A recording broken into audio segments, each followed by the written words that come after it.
There it goes.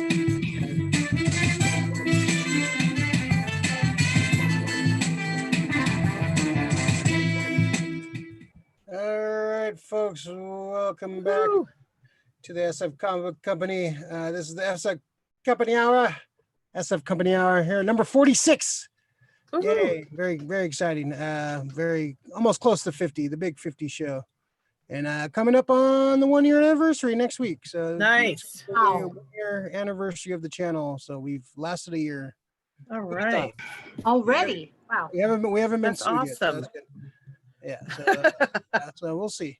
That's awesome. Still Good. early to get served papers. So, all right.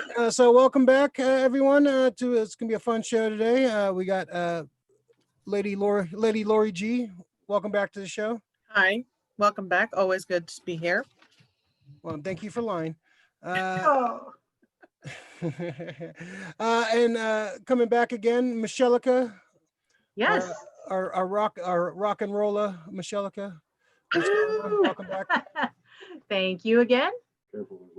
And and Bo's hand. There you go. Hi, Bo. Bo always got to, he's gonna make an appearance. Show your face, Bo. Show your face. Just show your face. Nah, he's like fucking Thing, dude. It's like there you go. That makes me happy. Like the Addams family. You just need to see the hand. You made him happy. What am I drinking? What is this? It's a fucking some sleeping potion. He's fucking roofing you. What the He's gonna knock you out and take over. Yeah, Cazadores. Cazadores. My favorite vampire movies are all hillbilly vampires. That's got Ernest. Ernest doesn't. I'm surprised Ernest hasn't done one, has he? No. Oh, he can't anymore. Fuck. That's true. What would an Ernest vampire movie be called? Oh my God. Ernest versus Dracula. Ernest still sucking. That's cold-blooded, man. I love those Ernest movies. Well, come up with a better one. Fuck. That's actually pretty damn good. Oh my God. Oh shit. So yeah, it's gonna be a fun show today. We're gonna talk top 5 vampire movies. You didn't introduce Rick. Rick, I just said. Oh, did you? Yeah, I didn't hear it. Sorry. That's it. That's all I need. Just hey, that's him. That's him. That's Rick. Don't worry, he'll make himself known during the rest of the. That's true. He will. That's very true. He will. People preferred Rick on the off screen. It was too jarring for a lot of people when it's too much too soon. Too handsome. He's too handsome for us. Too handsome. Too hot. Too hot for YouTube. He's got too hot to handle, too cold to hold. No. He got us banned in the Sudan because he's too hot. Uh-oh. Okay. Banned in the Sudan. There you go. Made a funny. Okay. Shit, am I blushing on camera? What the fuck's going on here? Stop it. You just look like the Cleveland Indian. That's it. All right. So. Wow. Okay. It's gonna be a fun one. That's a new comic book company logo. I'm drinking blood tonight, Oh so in tribute of our vampire episode. There you go. My first victim is Stella. Stella Reese. Stella. So yeah, it's gonna be a fun show. So we'll talk about this. Get this out of the way first. Some sad news in the world of rock and roll.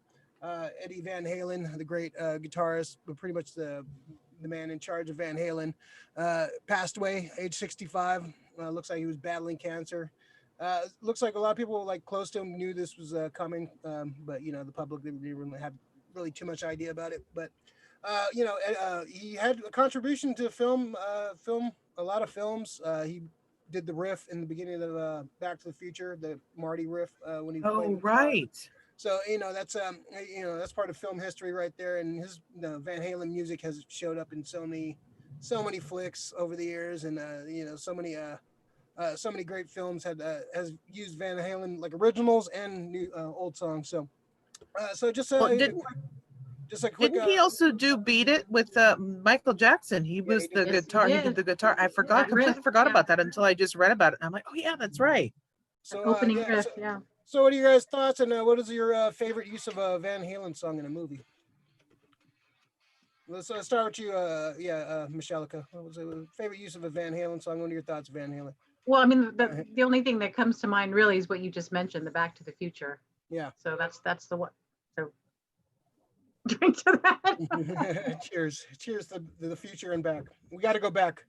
Yeah. Very clever. Yes, we do. What about you, Lori? What's your I probably the Back to the Future, and I think he wasn't he or Van Halen, I think in maybe Detroit Rock City or something. I know that there was one other movie that countless movies. Yeah, he was that, and I think Fast Times at Ridgemont High, because those are around the same times that was probably happening. So yeah, I mean, he just showed up everywhere. That was I was listening to that over and over and over again today because I remember that video specifically, and there's one line that I love that David Lee Roth just kills me, where he's like, "I got my pencil." I love that. Give me some red because you just remember, and that was the time when MTV used to actually play videos, and so that they used to have all those great videos, and especially the Hot for Teacher one. I remember with all the the moves and things like that they used to do, and they were in those like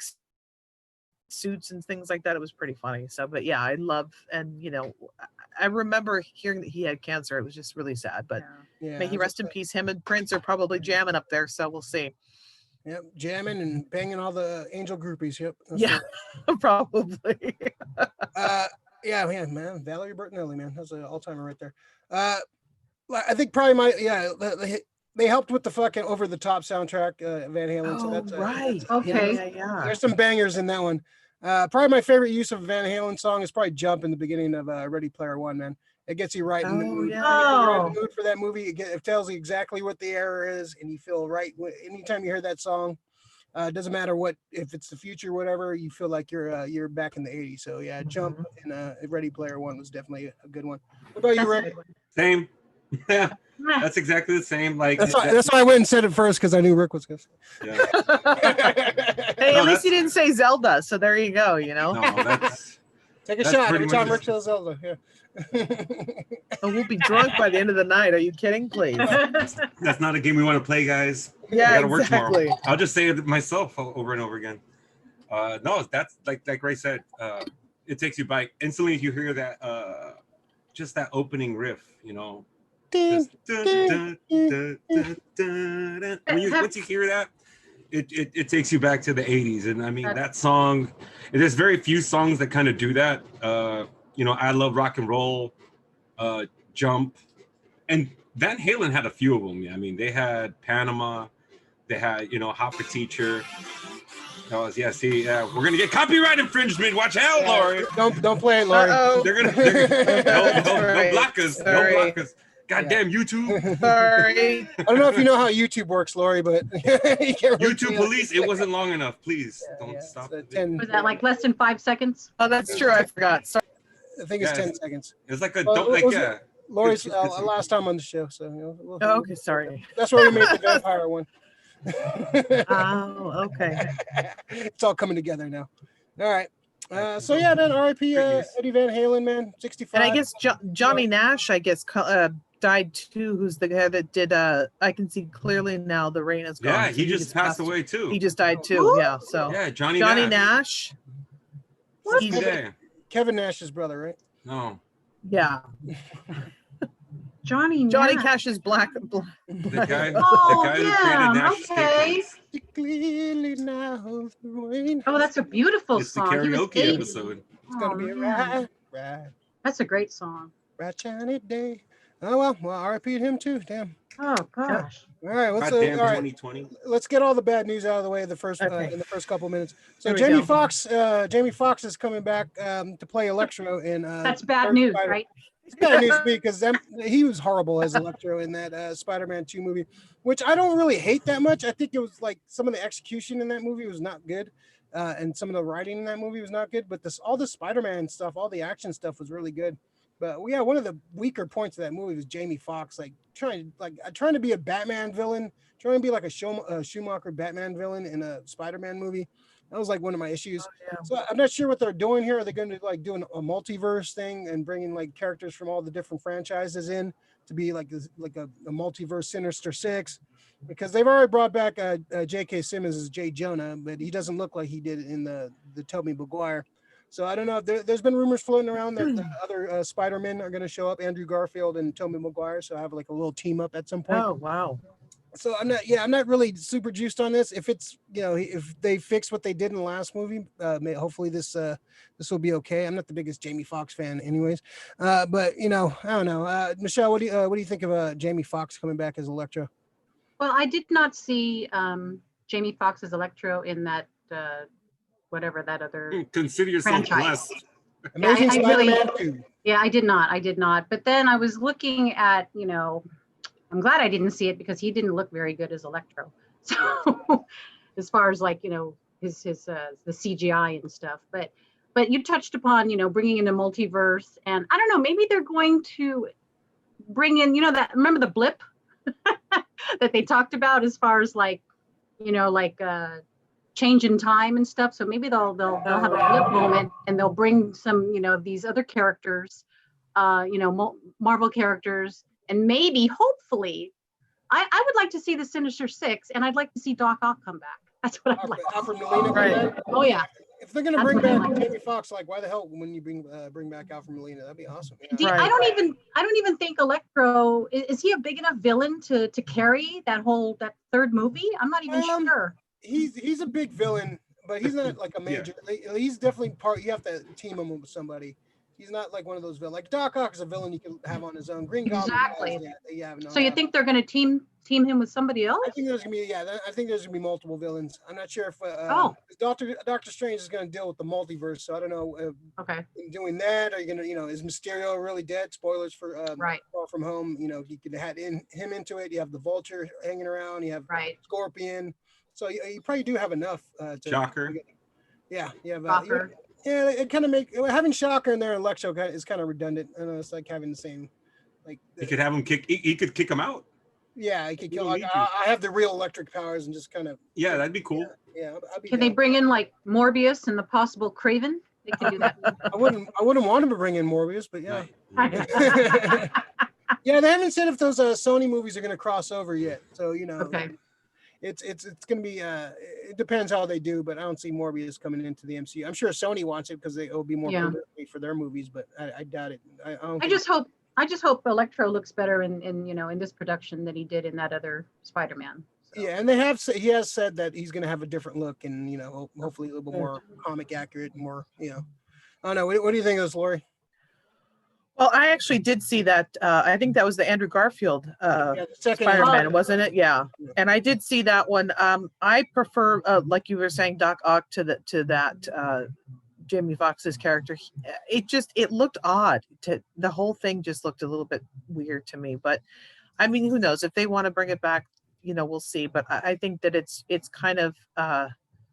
I don't know. It's not. It just doesn't serve the story, at least as far as I can tell, or as far as I'm concerned. But yeah, Doc Ock definitely better, and I'm curious to see what's going to happen with the other when Tobey Maguire comes in and Andrew Garfield, to see how that's going to kind of play out. It's like, wait, you're Spider-Man. No, you're Spider-Man. No, you're Spider-Man. It's like, what's going to happen?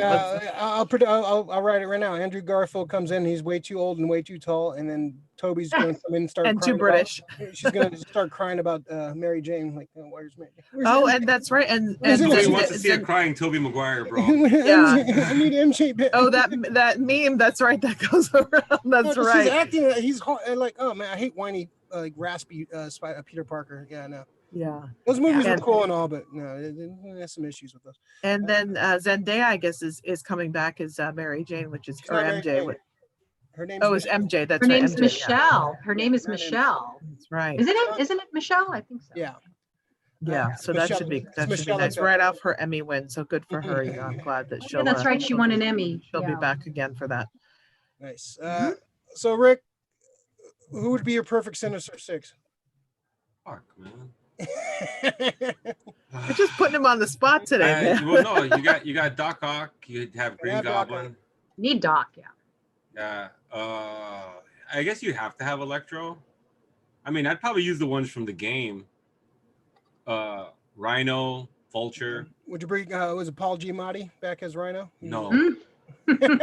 No. You know, the only person I really want from any of these universes when it comes to a villain, I only want fucking Alfred Molina. It's fucking Doc Ock. Yeah. As long as he wears a shirt this time, I'm good. And the other dude too. I mean, he wasn't bad. It was just a fucked up fucking. They fucked up the whole storyline. Thomas Hayden Church wasn't bad as Sandman. For Sandman, So Oh right, I forgot about I that. wouldn't be opposed to that. Making him the reason, like, you know, tying him into Spider-Man's origin was just fucking so. Yeah, see, that's the fucked up. They fucked up the storyline, man. But yeah, if you had a chance to fix it, especially, I don't know, Jamie Foxx is a good actor, dude. That I think who directed it, Mark Webb. Yeah. Jamie Foxx showed up for a paycheck. You can see it in the fucking, like you said, it's like Schumacher-esque in the performance from like that. So if he can play like a straight villain, like he gets the tech from the Vulture, gets these, you know, superpowers, doesn't fucking look like a fucking like an electric eel, like, you know, like warped his genetic coding and shit. Yeah, that was weird. Yeah, I'd be totally down for it. I mean, Jamie Foxx is a good actor, so I it's just I still think it's a bad choice for casting. Dude, they could have cast Jamie Foxx in so many other roles in the MCU, and yeah, they fucked this up. So have him as Electro, yeah. Well, who would you pick then? What for Electro? Mm-hmm. Shit. Well, he's white in the comics, so you can go any race really. So yeah. Well, that's the thing, dude. You just have to pick somebody who can fucking handle like maniacal well, like just over the top. So Shalito Copley. Sharlto Copley? Oh yeah, he would be good. He could be good. He would be good. I think he's a little old, but he could be good. Well, yeah, it's none of these villains have to be young. You're bringing Alfred Molina back. He's like in fucking 70s and shit. Yeah, but he's playing Doc Ock. You know, the guy's like. I mean, Jamie Foxx is in his 50s, so you know he's all old fucks. True. Well, that's kind of the parallel too. It's all like these old guys fighting, you know, young whippersnapper Peter Parker. So, all right, well, we'll see. You know, hopefully they don't. You know, I don't know. I'm not too happy about it, but hopefully I'll change my mind when I see the movie and like, oh, this is great. The only thing I don't like about it though is that it looks like it's touching on the multiverse, like all of that shit. And I know that they're doing the multiverse anyway in the Marvel, but it seems like everything that DC wants to do, Marvel or either is doing or is already done. Like you wanted to bring in Darkseid, they've already brought in Thanos.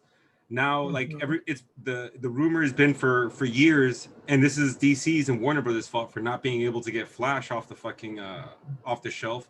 But they've been rumored to do Flashpoint for so long, and that was going to introduce all these multiverses. I like what what I'm hearing out of the Flash, but they're not moving fast enough to catch up to what Marvel's doing. Marvel's got like 2 or 3 movies already to explain this whole multiverse shit, and like DC is just like dropping the ball, man. Yeah, WandaVision's probably gonna start it off, and then you're gonna have Doctor Strange, and look like Spider-Man's gonna, you know, and they haven't really said anything about.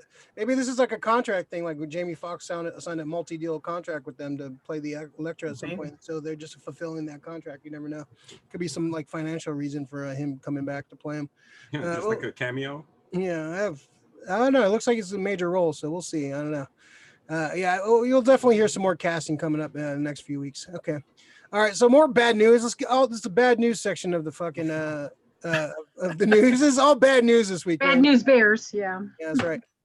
Let's see. Yeah, Glow was signed up to come back for a 4th season. Yeah, it looked like it was official. They actually made it official. Netflix said they're gonna make a 4th season, and it looks like a couple days ago they said no. Looks like it's gonna 4th season's not happening. So. Which is kind of sucks because Glow ended on a 3rd season, ended on like a cliffhanger, and it was a great show. I think people it was really well liked by everyone that I talked to that watched it. Everybody loved Glow. So this is a pretty bummer news. Mark Maron came out talking about maybe hopefully doing a movie or something to like wrap everything up, which I think would be awesome. Like definitely if you had a story that built up to this and at least give the fans some kind of closure. But Laura, you watched Glow, right? I did. I actually was very surprised because the first time I heard about it, I was a little bit skeptical because I thought, oh, it's kind of be one of these cheesy things. But no, I really enjoyed it, actually. I thought it was a fun show, and it just very nostalgic of, the 80s and things like that. And it brought me back to that kind of time, in the lexicon of my life, etc. But it does suck, because I thought that it was something that we needed, a fresh kind of TV, even though it's not fresh, but still that kind of perspective is always nice to see on TV. And hopefully, I mean, you never know, maybe HBO will pick it up. I mean, that happens all the time where things get canceled on Netflix and then someone else picks it up, and hopefully that would be good, because we do need more seasons of that. So hopefully we'll see. Yeah, A movie would be great. Yeah, they were talking about like the fourth season was going to be the last season anyways, so Right. I'm sure they have some kind of like plan for this the end. So, Yeah. Michelica, what do you think of this? Were you a big Glow fan? Actually, I have not seen an episode of Glow. However, Yeah, I'm sure. Hondo and Zab has always said you should watch it, Mhm. Michelle. And then finally, when I want to watch it, I hear this news. It's going to be Yeah. it's canceled. So, I mean, I just wanted to ask, do they have like those type of characters? Like, I'm a big Fabulous Moolah fan. Do you remember Fabulous Moolah back in the WWF days and stuff? Oh yeah. So, I mean, I don't know who the characters are. I know there's a Zoya the Destroyer, something like that. Like, that's Yeah. one character in there. But They're are they all- pretty much over the top? They're all like like almost like similarities to a lot of the gorgeous ladies of wrestling from the 80s. Like a lot of the characters, Okay. there are a lot of like the similar characters, but they can't use the names and like the I actual- see.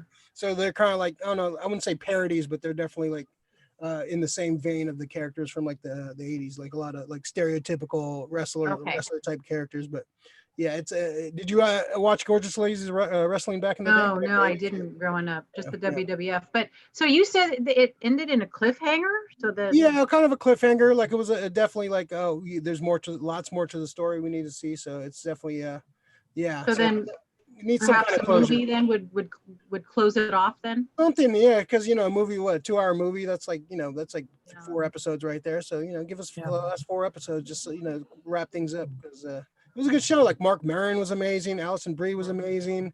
The blonde girl, what's her name? She's pretty good in it. Oh God, I can't remember. Betty Gilpin. Eddie Gilpin. Yeah, Oh yeah.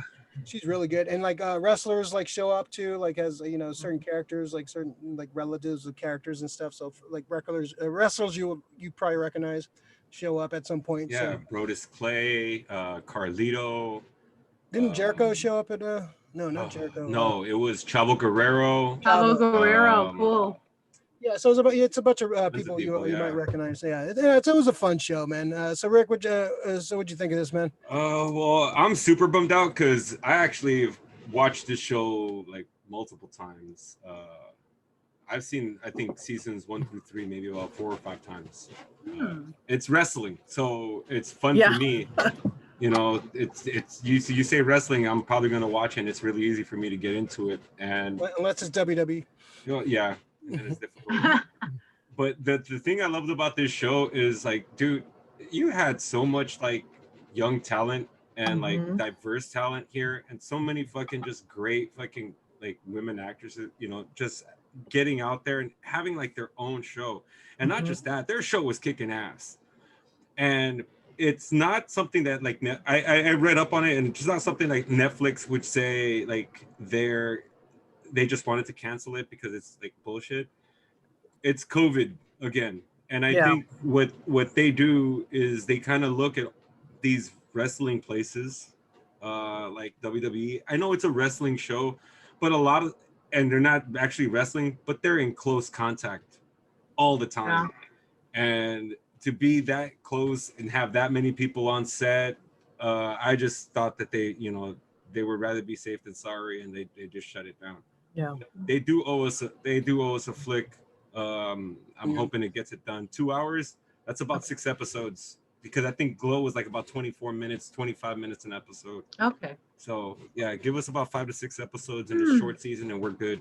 I think what comes down to it's money. I think it's Netflix is not the big, multi-million-dollar making company that it claims to be. They hemorrhage a lot of money making these shows. So I think it's just they can use COVID as a excuse, but I think it's just not cost effective for them to make another season. I think it all comes down to money. I think the show is probably getting too expensive for them to make, so they stopped making it. So you know, that's the way you're gonna see that in a bunch of shows, man. It's just like, is this worth making another season for? Are we gonna spend this money? Is it, you know? So we'll see. Yeah. Yeah. Let's see. All right, that should be done and done with the sad talk for the rest of the day until we talk about the undead. Let's see. Mr. Bo Strickland, R.I.P. Eddie Van Halen. Yes, R.I.P. The great Eddie Van Halen. All right, let's see. Let's talk about this Oscar Isaac playing Francis Ford Coppola. So this made the rounds. It looks like they're making a movie about the making of The Godfather. And it looks like Oscar Isaacs is going to be playing Francis Ford Coppola, which I think is a pretty brilliant casting, man, because you look at pictures of Francis Ford Coppola back in the day, he looks pretty dead on. And it looks like Jake Gyllenhaal's in this movie, too. He's going to be playing Paramount chief Robert Evans, famous producer from the 70s, 60s and 70s. Looks like it's being directed by Barry Levinson. When was the last time Barry Levinson made a movie? Jeez, I haven't seen him. That's I gotta look up. Holy fuck. Yeah, when's the last time we heard Barry Levinson's name? Yeah. Let's see. It's the project, which still does not have a title, is based on a Blacklist script by Andrew Fournette, reports a Hollywood Reporter. The project will chronicle how Evans and a 31-year-old Coppola worked together to create The Godfather with Marlon Brando and little-known Al Pacino. This looks like an interesting take. It's an interesting story. If anybody knows the story of this, I do. Yeah, pretty much. Of the making of this. So Lori, I'll go to you first. What do you think of this casting? What do you think? What do you want to see from this movie? Well, thank God it's not an actual. I was a little nervous when they were like The Godfather. I'm like, please God, don't let it be a reboot, because that would just be the worst fucking thing possibly on the planet. And I'm glad. I do love Oscar Isaacs, and you're right, he does, especially if he grows the beard. He and the glasses, he would look exactly like him. And I think he's a good enough actor that he can pull it off. And Coppola's not an actor anyway, so it doesn't really matter. But and then Jake Gyllenhaal, Robert Evans is a pretty whacked out guy. I mean, he was married to Ally McGraw for a long period of time. And I actually have a documentary that he did called The Kid Stays in the Picture, and just about all the stuff in Hollywood and things like that. And that should be interesting. I'm very much looking forward to that. What I'm curious, though, is who they're going to cast as Brando. That's what I'm curious about, because that's a huge part of the story about making it. And because I remember hearing the story from Coppola himself about trying to recruit Brando, and the studio's like, absolutely motherfucking not, no way. He's such a pain in the ass to work with. His demands are so high. He's like, his price is super high, and he's like super fucking needy on everything. But it paid off. I mean, obviously it paid off and whatnot, but it should be very interesting, especially also because I know, but Pacino always thought, he said, every day when I went on set, I thought I was going to be fired, because he thought that he was doing like the shittiest job. And it's so great. I'm really, really curious to see who they're going to pick for Pacino, who they're going to pick for Coppola, and all the other players that are going to get involved in that. But it should be interesting too, also just to see what it's like to make such an epic film. And I also part of the article. Go ahead. Yeah, and it's usually like when it's that bad, like you hear stories about the making of that movie, so I'm sure there's a lot of craziness. Oh yeah, and how the mafia was pissed off about it and all this kind of stuff. I mean, that was pretty.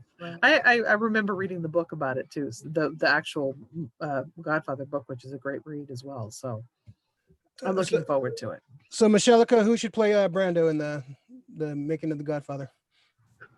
I don't know if you think, it makes any sense, but I think Leonardo DiCaprio can do a Brando. Chub him up a little bit. Chub him up. Yeah, chub him up a little bit. And I don't know. I mean, Leonardo's a great actor, and I think he can do it. I mean, that's kind of like what I see. But as far as Al Pacino, I couldn't even think who they could ask for Pacino. Oscar Isaacs would have been a good Pacino. That's what I was thinking too. Yeah. I was thinking perhaps maybe he'll do a dual role. Maybe you never know. He might do a dual role. That'd be interesting. But I like Jake Gyllenhaal though as Robert Evans. I think he can be a whack job, with the glasses and everything. And the tan. I can't wait to see him like all tanned up and shit like that. That's gonna be funny. I'd like to see DiCaprio's Brando. I love Brando, Marlon Brando. Well, you know. Lori and I are big Brandos. Thank you very much. Like I don't. Well, I think Tom Hardy. I think Tom Hardy would make a great fucking Brando because he's got that. Okay. He's got that gravitas that Brando had. He needs to That's play. a good one. He needs to play Khan. He needs to play Khan.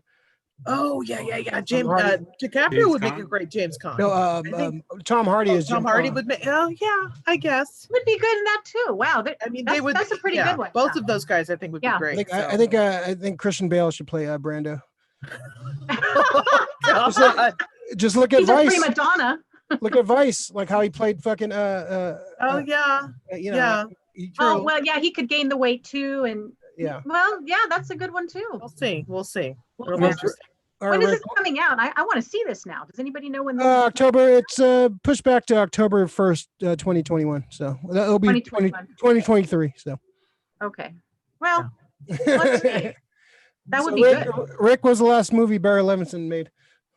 Oh, he's done a lot, but nothing of like super note. I think like the last actual like movie that came out was something called. He was an executive producer on Paterno, but as far as like directing wise, dude, like he didn't like his last movie that he directed that wasn't a TV movie was Rock the Casbah in 2015. Holy shit! I heard that was horrible too. Yeah, I heard that was a horrible movie. At least it's a good director, though. Thank God. I was Levinson, you know. Yeah, he's a good director, but I heard that was dog shit. I was excited when I saw the trailer, and then it just got universally just. What was even that about? I don't even remember. It was a Bill Murray. It was like a Bill Murray, like in the desert or some shit movie. Oh, right. Okay. Yeah, it's like that's. I mean, well, he directed Paterno. I think that was for HBO. HBO. Yeah. Okay. But that's yeah. Mainly TV movies. I mean, that's like HBO. So Rick, who would you cast as Brando? Shit, man. I like the choice of DiCaprio. I also like the choice of Hardy. Yeah. Bale's fucking awesome, man. Yeah. I mean, it's hard not to go with some of that Christian Bale, but I mean, you get those guys that are like just great actors that could just like do any role. Like, dude, fucking Daniel Day-Lewis. Yeah. He won't do it, But it's just if you get any great actor, shit. Like, I mean, he's hella old now, though. It would have been nice to have like that actor play the actor or the character he's playing. If you do something like with De Niro, that would have been kind of dope. De Niro has to play Brando, in turn playing a character that he himself played in another movie. Yeah. That's like some fucking Tropic Thunder, dude. Yeah. Tropic Thunder shit. Val Kilmer. I think you could get Val Kilmer, man. Val Kilmer. That would be interesting. He's like the perfect size for him too. Oh, That would be very on. interesting. What? Come Fucking on. Val, that's good But casting. no, Val Kilmer's a good actor too. I mean, he could pull that off. Yeah, he's But amazing. the thing I'm worried about also is that because Brando is so there, I don't want it to be a caricature of who Brando is. Right. So I want it Brando to be was a authentic. character towards the end, though. Well, true, but I mean, Have you seen fucking Island of Dr. Moreau? Yeah. But Yeah. if you think about though, that was fucking 1972. That was the year that also that Last Tango in Paris came out. So those two movies came out the same year, and if you watch them back to back, you're like, there's no way this is the same person. Right. But it is. So That's a great movie. yeah, too. that's the only thing I'm worried about is I don't want it to be a caricature of what Don Corleone is. So Right. anyway, I don't think if anything, if they're gonna have like Brando in it, I think it's gonna be probably more about Coppola. So, true. And the making and the film. Yeah. And So the I think getting- it's probably gonna be more about Coppola and how he had to handle all that shit. Well, we're We're gonna get cameos, but just because we get cameos, it's I don't think we're They gonna get also like could. big actors. They also could just do CGI. I mean, you never know. They might just. Oh, I do hope like not. No, I don't want the Irishman all over again. Yeah. Fuck no. All right, who's playing Mario Puzo? Oh, that'd be great. I don't know. That'd be great. Zach Galifianakis. Who's playing? Oh, really? No, just kidding. What? All right, who's playing Robert Duvall's character? Polly That's what I was trying to figure out. Who? Ollie Shore. Polly Walnuts. Who's going to play Diane Keaton? Oh man. Anne Hathaway, I think, would be a great Diane Keaton. She's too toothy. I think she'd make a great Diane Keaton. I don't know. Who's going to play Abe Vigoda? Abe Vigoda. Who's gonna play Fredo? That's what I want to know. Fredo. Yeah. Nobody Jesus. can play Fredo, Fredo. man. No shit, man. Fredo. John Ben- Cazale. Oh, Ben That Schwartz. guy's. Oh yeah. Who? Ben Okay. Schwartz. Yeah, he could definitely play Fredo. Mm. Who's gonna play Talia Share? Her son, Jason Schwartzman. Let's Jason see. Schwartzman, yeah. Who's gonna play George Lucas? George Lucas. No, I'm just kidding. He's gonna be around. Paul this one. Giamatti. Paul Giamatti would make a great George Lucas. Yeah, probably now. Oh, that's Now, true. Yeah. I'm thinking. George doesn't yeah, even that's- talk much anyway. So. What's the guy? One of the guys from Big Bang Theory. The guy that owned the comic book shop. What's his name? Stewart? Stewart? Yeah. That he would probably be a good George Lucas. Hmm. He kind of looks a little like him too, a little bit, but you know. He looks a little too Anyway. Kermit-ish for me. True. He's a little too True. Kermit. Hey, you know, Big Bang Theory, Simon Hedberg could play Al Pacino. Did you ever see his? Oh yeah. Oh, he does a great. Yeah. That's right. That's right. Who You is could that? Is do that it. Kripke? I Is remember that. Kripke? Yeah. No, not Kripke. It's No, that's Wolowitz. Wallowitz, yeah. yeah. Wolowitz. Wallowitz. He's too goofy looking though. He can't take it. Yeah. Yeah, he looks like fuck he does no. a great though impression of him. though. Impression, Really yeah. good impression of him. Let's see. Welcome to the party, pal. Alex is he's in. Just checked in. The horror.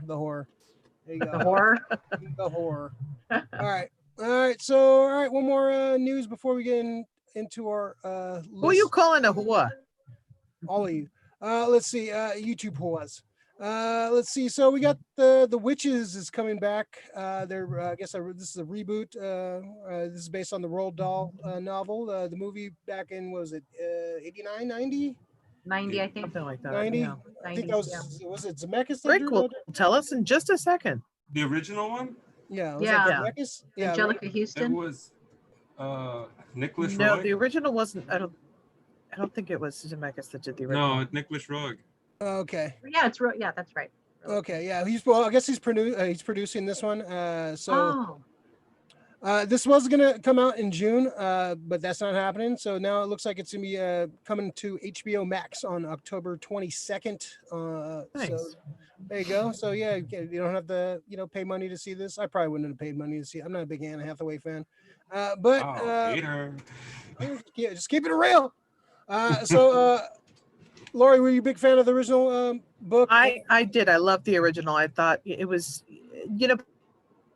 back then a lot of those movies were kind of, I think, ahead of their time to a certain extent because they didn't really have those kind of stories back then. They were just the beginnings of those, like Legend and Witches and like Warlock and all of those ones that were around back then. And I really enjoyed it. I thought it was a fun film for both adults and kids. I mean, this one, who knows? The weird thing is that I looked at it. It's got Robert Zemeckis is the co-writer as well as Guillermo del Toro, which that's what will probably bring me in there is because of GDT. I mean, other than that, it's like I'm kind of okay with everything else, but we'll see. Yeah. The original was great. I love Angelica Houston's so badass in that movie. Oh, yeah, so she's good in that movie. incredible. Yeah, she's really good. So Michelle, okay, did you read the book when you were a kid? no, I didn't read the book, but I did see the original movie, and I loved Angelica Houston. And Yeah. Anne Hathaway has some pretty big shoes to fill because Yeah. Angelica Houston is just an amazing actress and scared the what out of me. And Yeah. when I look at Anne Hathaway, I'm kind of like, oh, okay, she's Yeah. she looks more like she's dressed up for the runway, but Yeah. I'll give it a chance.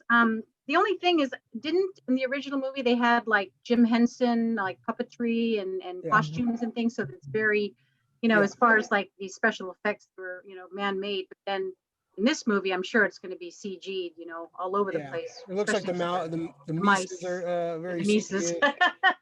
But I'm looking, I didn't watch the trailer. I'm just kind of scamming through it right now. Yeah, it looks a lot of CG heavy. Which yeah, kind of bums me out. I mean it's going to be on HBO, right? Is it? Yeah, Mhm. HBO Max. Yeah. So big production as usual, but Octavia Spencer and Stanley Tucci, yeah, I'm on board. I like those Yeah. two.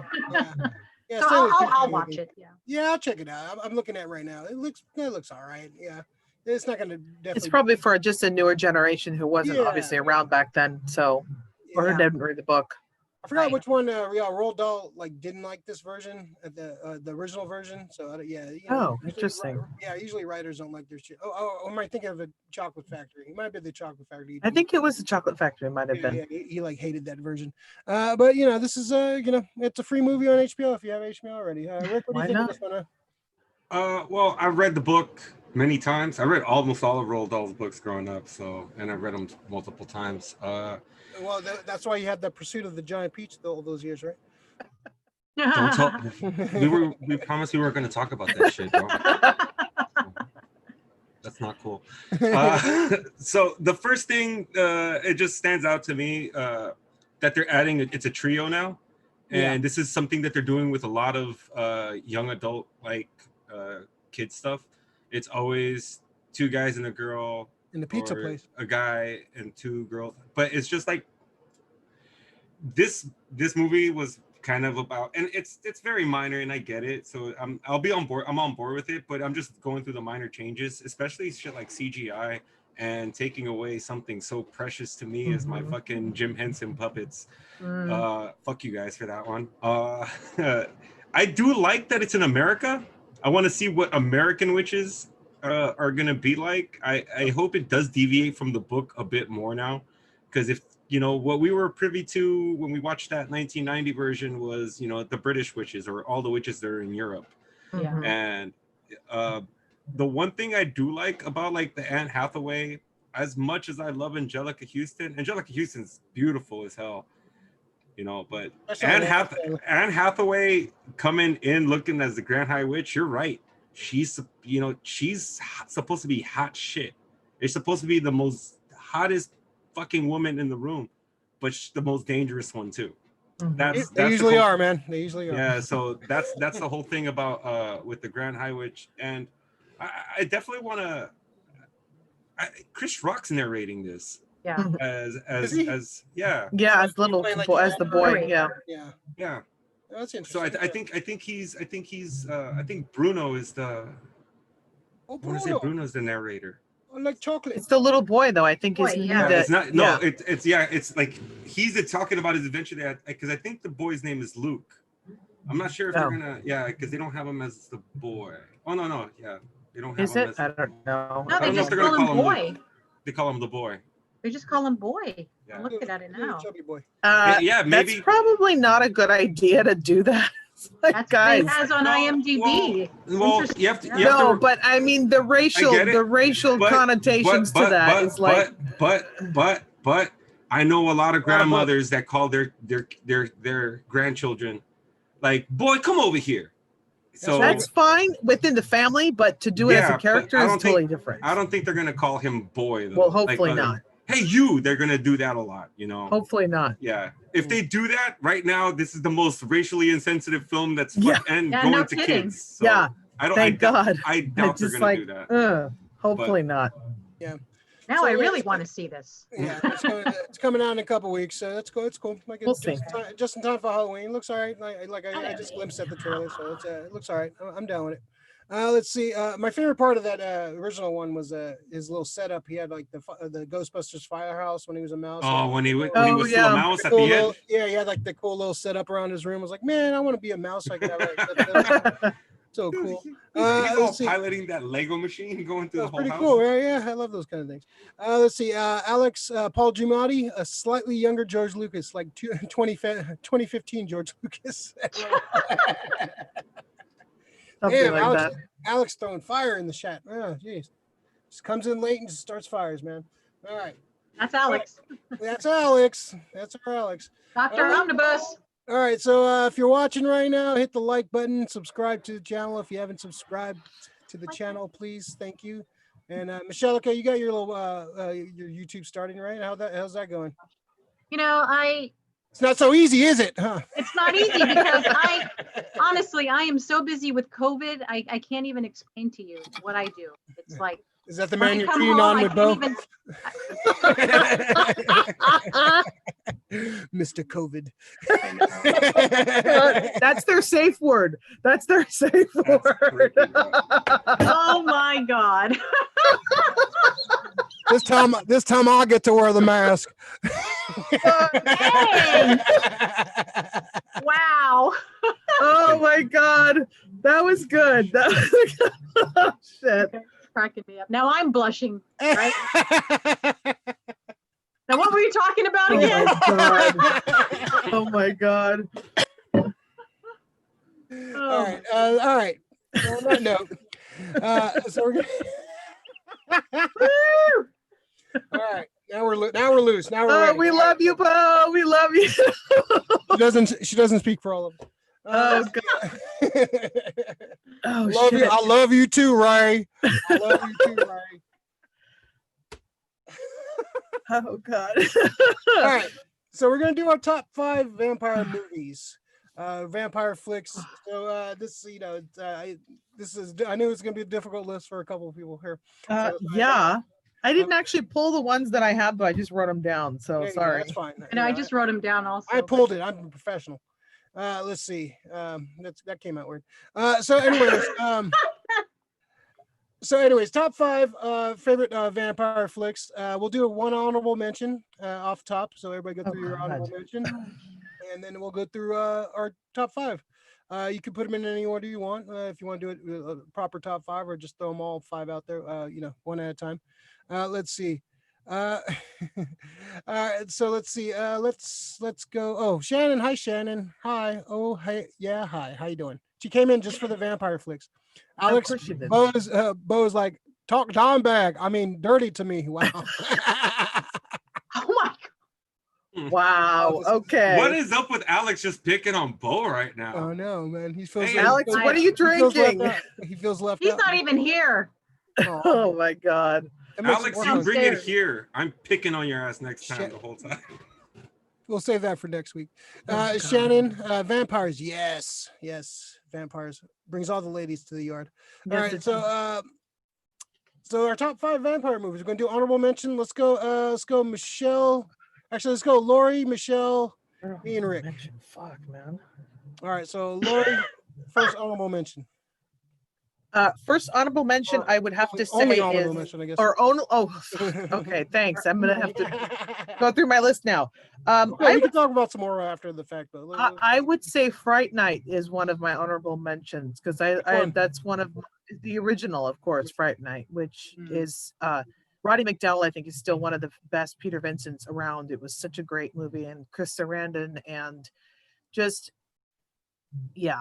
I mean, it's one of those great 80s kind of cheesy horror flicks that I love. That is that I think I even liked the remake. Actually, I thought the remake was pretty good too. I enjoyed that one with may he rest in peace, Anton Yelchin and David Tennant as Colin Farrell. Peter Vincent, who did a great job in that too. And I enjoyed it a lot. But Fright Night the original is still so great. So that's my honorable mention. Cool. All right, Michelle. So I have a different type of honorable mention. So I'm going to say the 80s flick Near Dark, only because I've never seen the movie. No, talk about Lori's number 1. You've never seen Near Dark? I've never seen it because I me, I always try to find DVDs. It's so difficult after Bill Paxton passed away. It's hard to find a DVD. So I can't even find it on like Amazon or Netflix. I've got it. Yeah. Can I borrow? Because absolutely. I need to watch. So I'm saying honorable mention because I haven't watched it yet, although everybody says it's a great movie. Oh God, yeah. With the cast of Lance Henriksen, Jeanette Goldstein, and Paxton, I mean, that's like an alien reunion right there, right? Yeah. So like, I think it's kind of overrated, but yeah, okay. If you want to. Oh, don't Rick and I. You and I are just like just whatever. Just my opinion, guys. Just my opinion. All right. So, there you go. All right. Honorable mention, a movie she hasn't seen yet. Okay, that makes sense. All right, my honorable mention. I'm gonna go with What We Do in the Shadow. Yeah, there you go. Taika Waititi. He co-directed this with wrote it and with Jermaine Clement from the was it the Flight of the Conchords. Why they're This comfort. movie's hilarious. I think the TV show is better than the movie. Yeah, I agree. But this is a great vampire flick, just a pure hilarious vampire flick. And it follows all the basic rules of vampire movies, which I enjoy. Some of the vampire movies I kind of go sway too much from the rules. I don't know. I sometimes don't like. But this is a great flick, great vampire flick. That's my honorable mention. Agreed. Ricardo. All right, so let's narrow it down. I put only movies with pure just vampires in it. No, it doesn't include other monsters. So No underworld, no underworld, no What We Do in the Shadows for me. Cause those definitely, I was trying to whittle everything down. So there's only werewolves like towards the end. It's still a world where they talk about werewolves. So it's just, for me, it's just pure vampire. Right. Werewolves. And it's werewolves. It sucks because yeah. So Lori's already mentioned one of my honorable mentions, which is great, Fright Night. Thank you. So I didn't have to go through it. So you're welcome. Between like the other two that I got, fuck man. All right. I'm gonna go with 30 Days of Night. Oh, really? Yeah, yes. Now the reason I'm gonna tell you it's 30 Days of Night, because I mean, if you really want to be in a fucked up situation with vampires, I cannot see any worse than that. Yeah, but they also ripped off the ending of Near Dark on that. Regardless of what they rip off, the movie is. This is a movie I don't want to be a fucking human at all. This is not a movie I would even want to be a vampire, because it doesn't even look like they're really in control. Like there's like it's like a tribe that there is a chieftain and he runs everything. So yeah, 30 Days of Night is fucked up. I mean, every time you see a vampire, they gently kiss you and just puncture. No, these guys rip you apart and devour you. So it's a little gentle little kiss right there. Yeah, there's no Twilight bullshit with no fucking sparkle shit. No, it's pure unadulterated fucking violence and gore, which I think the vampires should be looked at, because they're beasts. Not all of them come out like Dracula is talking hella smooth. So 30 Days a Night. All right, honorable mentions are done. Cool. Let's see, Shannon. I miss you guys so much. Miss you too, Shannon. Shannon, Lost Boys coming up. Wink. I have a feeling some of us might have that on our list. Let's see, Alex. Like Chet once said, it's done out of love. Aw, see, he loves you, Bo. Let's see. Alex again. Michelle, I'll get you a copy to borrow when I deliver Conan. Oh yes. There you go. There you go. Yeah, Thursday. This is not Facebook Messenger, man. Come on. You do your business offline. Jeez. All right. So now let's get into the meat of it. Our top 5 vampire flicks. Lori, go ahead. Start us off. Number 5. Okay. Number 1 is Nosferatu, the 1922 Burnout. You're going 1 to 5 or 5? Going 1 to 5 or 5 this to 1? is just random. It's random. Okay. So your number. Let's say number 5, so we keep everybody on the same page. So number 5. My number 5 Nosferatu. is. No, that's my number 1. That's for number 1. Oh, okay. That's my number 1. My number 5. My number 5 is the Dracula, the Bela Lugosi Dracula, which I believe was 1930 something or other. I can't remember the year. 31. Thank you.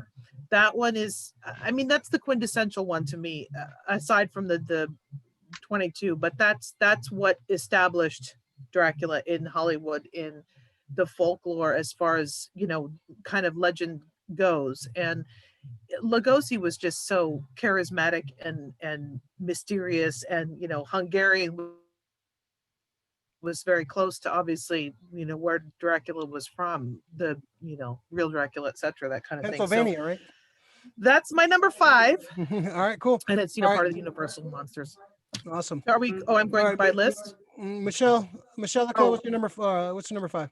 So my number 5, we're going to keep with the Francis Ford Coppola theme, is Bram Stoker's Dracula from 1992. Amazing production, costumes, all-star cast. Gary Oldman, Hopkins, Cary Elwes. Then you've got Keanu and you've got Winona Ryder. But I just love that production. It's just just amazing as far as the acting and just the production and the presence of it. Yeah, it's a beautifully shot movie, but it's one Keanu away from being a good movie. Yeah. And actually, the actress, I can't remember her name, that played Lucy. Winona Ryder. Sadie Frost. Oh, she was amazing. I totally loved her acting. I thought she was way better than Winona Ryder in this movie. But yeah. So Bram Stoker's Dracula.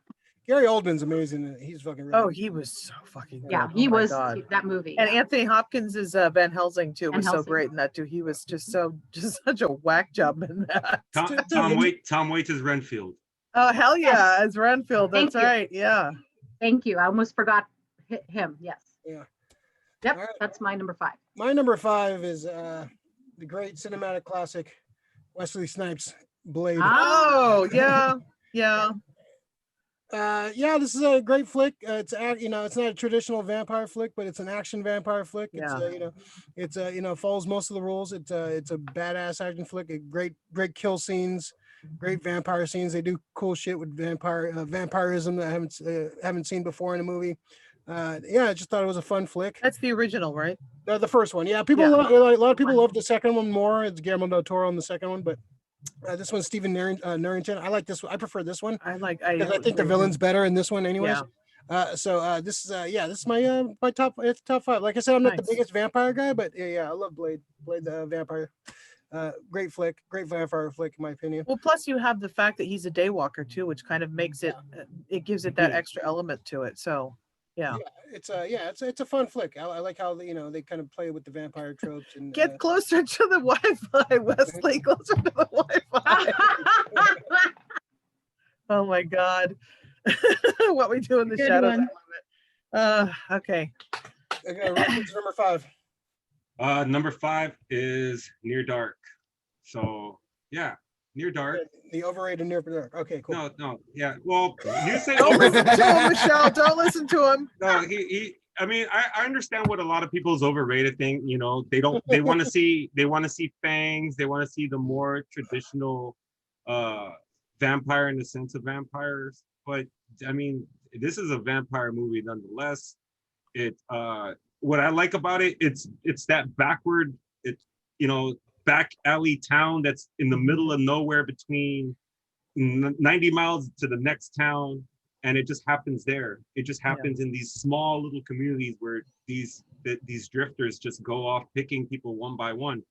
And one of my favorite scenes is how each particular person or each vampire, they use who they are to kind of lure people. Like one kid, he like lies in the middle of the road, so a trucker pulls over. As soon as he comes down to bend over to take a look at the kid, pulls him in and just goes at him. And Bill Paxton is awesome in it.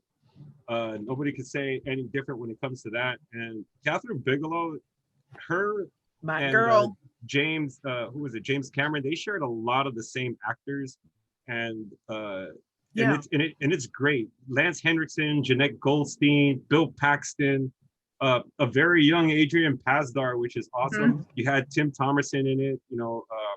Just a whole bunch of good actors, and I just like that it's that drifter. It's the Hitcher meets vampires, pretty much. That's a good analogy. Yeah, that's a good analogy. Yeah. So that. It's okay. Bill Paxton saves that movie from being mediocre. He's a great actor. All right. So that was number 5, Rick.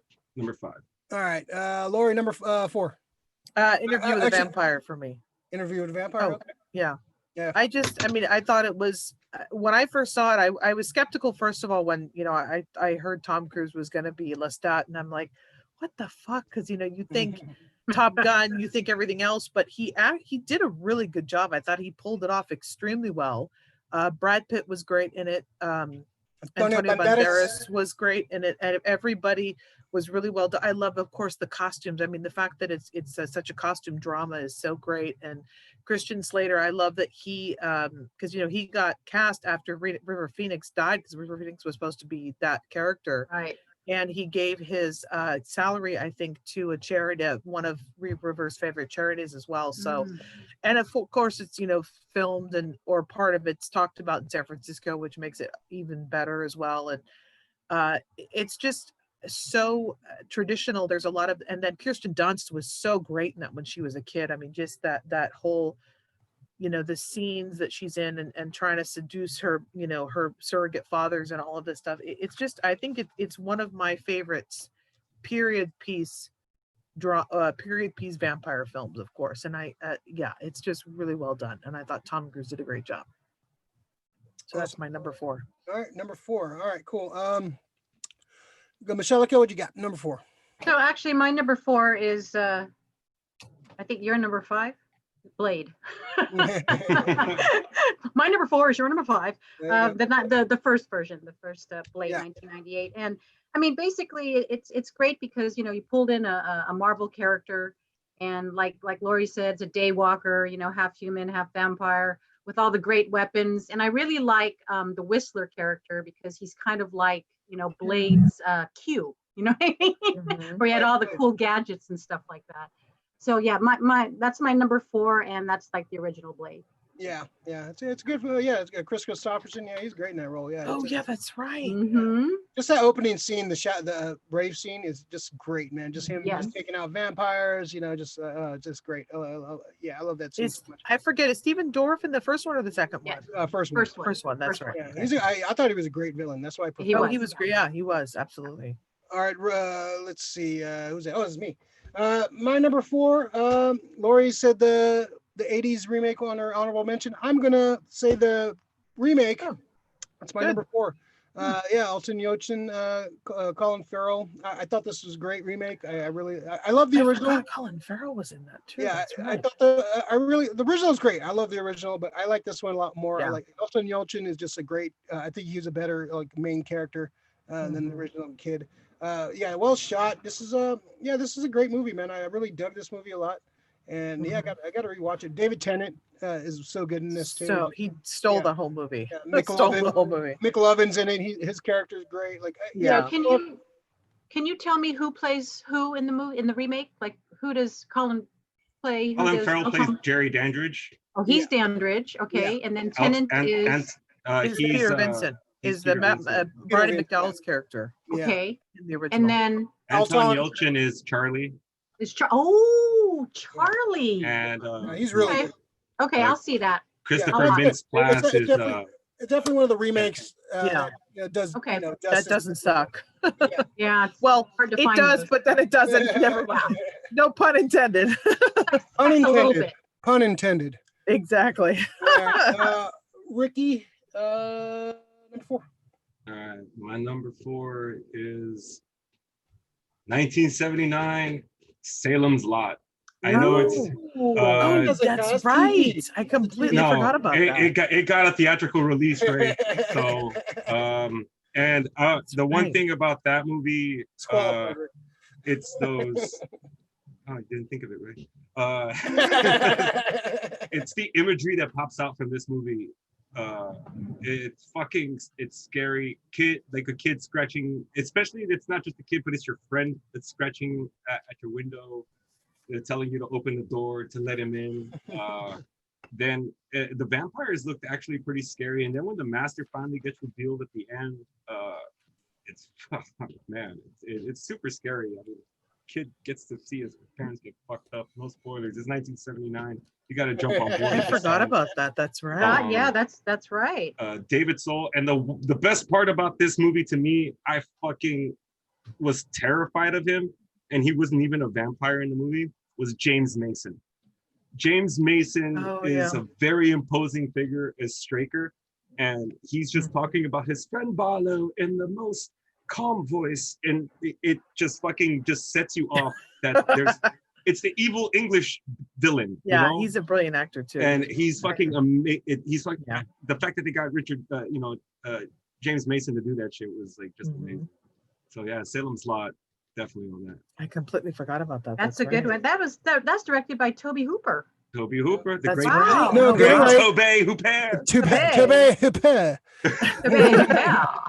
Hooper, the great underrated horror director, man. He's definitely on the Mount Rushmore of horror directors. Yes, oh yeah. Definitely. Gotta watch that.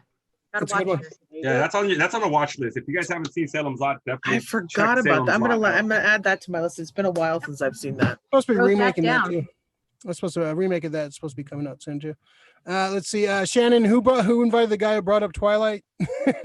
Okay, I forgive him. He brought up Tom Waits and Dracula. Oh, me?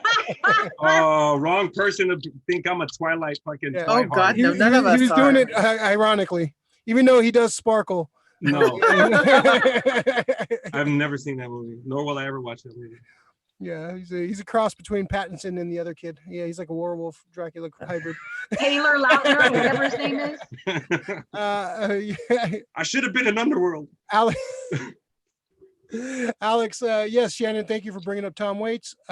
Shannon, I will always bring up Tom Waits. Yeah, Absolutely. the inspiration for Heath Ledger's Joker. Yeah, so Yes, he was. yeah. Oh, I did not know that. Very Yeah. interesting. Yeah. Oh, That makes sense you now. can hear it in the voice. That makes sense now. Yeah, that makes Back sense. to his old interviews, like on Letterman or whatever. Yeah. Yep, dead on. All right, so now we're on to number three. Number three. Number three. Number 3 is actually one that's probably not too well known, but I love it. It's called The Hunger with David Bowie and Catherine Deneuve. Catherine And Deneuve. 1983. It was not your traditional vampire film, but it was dead sexy. That's for sure. And it was I really liked it because it was just very kind of avant-garde, very stylized, and it definitely cool to see David Bowie in that kind of role. I mean, I know he's been in a couple other things, like he was in Labyrinth and Dune, no, he wasn't in Dune. I'm sorry, that was thing. Sorry, but he was in those kind of films. But I really liked The Hunger is one of my favorites that I've been thinking about for a while, actually, to go revisit that. But that's definitely up there for me. So yes, The Hunger. That's a good, movie. The Hunger that's a Games. good All right, one. cool. Do you remember what year that was? 1983. Yeah. Okay, so early 80s. Okay. Yeah. I gotta write that down. My There you go. Look goodness. at all these. Yeah, you got a lot to watch. Yeah, I'm like totally out of it here. Oh, Michelle, if we only had 2 more hours and we did a top 20, you'd have a list a mile long, man. Oh, Well, same that's the thing, for I mean, me. Yeah. Top Yeah, 5 guess and what? We one don't. honorable mention. This is difficult. Yeah. I know. That's why I did it, just to fucking see you guys. I had about 15 movies on my list. Yeah, that's what I'm saying. We'll talk about a lot of them It probably keeps after. changing as we're talking I too. know. All right, Michelle, what's your number 3? Okay, so I can't have. I really can't love how have- this list is torturing you guys. I love it so much. I know. It's really. I can't. I keep adding. I'm like, oh yeah, that one. Yeah. I'm taking notes as we're talking. I cannot have a top 5 without Johnny Depp. So I'm going to say Dark Shadows. Oh, that's I didn't even Johnny see that Depp one. is Barnaby Collins I didn't and see that Michelle one. Pfeiffer. So I didn't see that that's one. my number 3. It was either that or What We Do in the Shadows. Like What We Do in the Shadows. Yeah. Back and forth. I saw that in the theater. I was thoroughly. I couldn't even watch it in the theaters because I was so disappointed when I I was looked at dragged to it by a date, but yeah. what they were doing with it, especially after being such a fan of the show, the original and the remake with Ben Cross. I was just like, you guys it's Falcon Crest with vampires. That's what it is. God. But It's I Falcon enjoyed Crest with it. I vampires. enjoyed it because I didn't have to think about it. It was like silly craziness. And it's Johnny Depp. So there you go. I mean, Depp was Done. great, but the one thing that pissed me off is that they turned it into a comedy, which I don't think the source Oh, material yeah. was. That's the only issue I really had with it. What But We Do in the it's a- Shadows is a comedy too. Yeah, but I think it was. Yeah, but originally that was as a an comedy. original. But that was actually funny. though. Yeah. There's a difference there. Well, like I said, I have to have Johnny Depp in here somewhere. So. I think that was like the only time, second time that I was disappointed with Tim Burton and Johnny Depp's pairing. That's the second time. Oh yeah. And then it was all up downhill from there. Yeah. Well, they I had enjoyed they had tons of great pairings, but that was I think one of 2, Yeah. and the other one was a Charlie and the Chocolate Factory that really let me down. Yeah. Well, that one I didn't like. That one I didn't like. That one I fucking hated. But this one I like 4 enjoyed. decent movies, and then it was all downhill from there. All right. So my number 3, Dracula, also known as the horror Dracula, from 1958. Hammer horror. Oh, film. nice. Yeah, That's the great that's an old Christopher one. Lee as Yeah, Dracula. yeah. One of That's my a great favorite one. one of my favorite Draculas of all time. Never saw that. Horror Oh, of That's a great one. yeah, Is that these Cushing? are Peter No, yeah, Peter it's Cushing as that's Christopher Lee as Dracula. Christopher Lee. Peter Cushing plays Van Helsing. Just great cast. Yeah, these are like the horror films. If you're not aware of the horror films, these were British movies that pretty much did like the Universal monsters, but Yeah. kind of like a more like like more horror, sexier. Yeah, all the girls had their boobs their boobs out and cleavage heaving. The blood was a little more gory than the Universal monster movies. I like a lot of these to the Universal monster movies, but they did a shitload of Dracula movies, but this was the first one and pretty much the best one that spawned like so many sequels. But this one's great. Christopher Lee as Dracula is just awesome, and Peter Cushing, it's Dooku versus versus Admiral. It's pretty much. It's Pretty much. yeah. It's pretty. What year is that? This is 58. 58. Okay. Yeah, this is awesome. Yeah, all the Hammer movies are great, like The Curse of the Werewolf and like all those kind of like. If you get a chance, check out some Hammer horror. They're great flicks, man. Great horror movies, great cheesy, schlocky horror movies. Really well done. Well, great actors. Yeah, you see, like, come on, Peter Cushing and Christopher Lee in a movie. I know, two quintessentials. Yeah, you can't go That's a wrong good with those one. two. Yeah, so definitely check this out. Michael Goff is in this. You got Alfred. You got it's awesome. They got a great cast. Great. You see a lot of these actors that a lot of like George Lucas will use later on. A lot of these directors from like the 80s and 90s will use a lot of these guys from Hammer movies because that's what they kind of grew up watching and stuff. So well, though I think they were also contract players too. I think a lot of those guys were kind of the ones that were the staples that were going to be in all the films. So so it was Dracula, known as Dracula in England, but over here it was known as Horror of Dracula, since it's the Universal thing. But yeah, this is definitely one of the best ones. Nice. Dracula number 3. All right, Ricky, number 3. Well, this is Lori's number 1. It's F.W. Murnau's fucking Nosferatu. It's a silent movie, which I know a lot of people. It's how we were talking, Ray, about comic books, and when you're young, it's kind of hard to watch that black and white comic or look at it because you want the color and everything. And I think that's the same thing with movies. I talk to friends that are younger than 30 about, have you seen this movie? And they're like, oh yeah, no, it's black and white. I'm like, oh, you have no interest because it's black and white. And most people probably have less so interest in this movie because it's a silent film. But if people really want to see how to frame a shot, and you have to do everything by storytelling, just by camera work alone, the images of Max Schreck, his shadows just creeping on the walls, slinking over like a bed, it's terrifying, man. If you're just like not hearing anything at all. So I mean, just the imagery alone, and how iconic is it? 1922. 1922. Yeah, 1922. 100th anniversary in 2 years. Damn. Yeah. And I know. Thank God. That movie, to me, I mean, it's a retelling of Dracula. That's the only reason Dracula is not on my list, because I kind of figure that this is the representation of Dracula for me. I think it's the most terrifying of all the Dracula movies. Just the imagery alone. I mean, they don't have to say shit.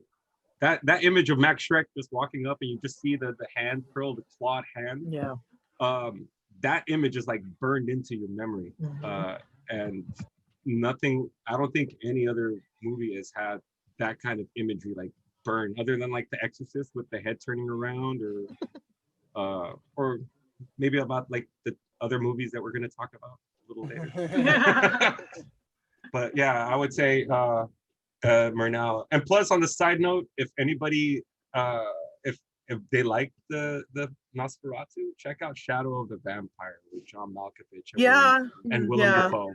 That would have been. I'm still on the fence about that one, but yes, it would have been on this in list. 20 years, Laura. You got to make a decision. All right, come on. Yeah. It would have been on this list, but the whole thing is technically it's not a vampire movie because they're, Max Schreck isn't a vampire. Yeah. So, all right. Yeah. All right, let's see. Shannon, yes, Lori, The Hunger was damn sexy. Alex, I got to get you all a copy of Abel Ferrara's King of New York, the guy who filmed King of New York, 1995 vampire movie, The Addiction. The great Christopher yes. Walken, right. Lily Taylor, And Lily Annabelle Taylor, Sciorra, yeah. Right. I Annabella forgot about Sciorra, that. I need to Paul get that. Cauldron, Edie Falco. It's in black and white, and it's like you can't find it on DVD at all. Yeah. I think he has. I a forgot VHS about copy. that one. Yeah. Yeah. That's a good one too. Yeah, I gotta check that out. Yeah, it keeps on. God, on my list. My God. Shannon, I know. I'm Shannon, at. It's just gonna Like I keep said. growing. Growing. Shannon, Ray. This is very challenging. Only top 5. That's what we said. Angry He face. gave emoji. me 24 hours to do this list. I know. Not I'm like, fucking Jesus fair. Christ. Ask me tomorrow, and it's going to change. You know. You guys are just making me feel great about this whole thing. So You know, should have. just If you keep could have said, hey, complaining, Rick, keep you know, complaining. last week, like, hey, we might do it, you know, vampire flick. I would have been like, ooh, let me These watch some things just vampire come to me flicks. last minute, man. Just come to me last minute. I'm watching a lot of flicks. I could have watched Well, a hey, lot of man, shit. I figure if anybody could put together a fucking last minute list of vampire movies, it's you. It's you and me. fucker. Exactly. Come on, Rick. Get your head out of your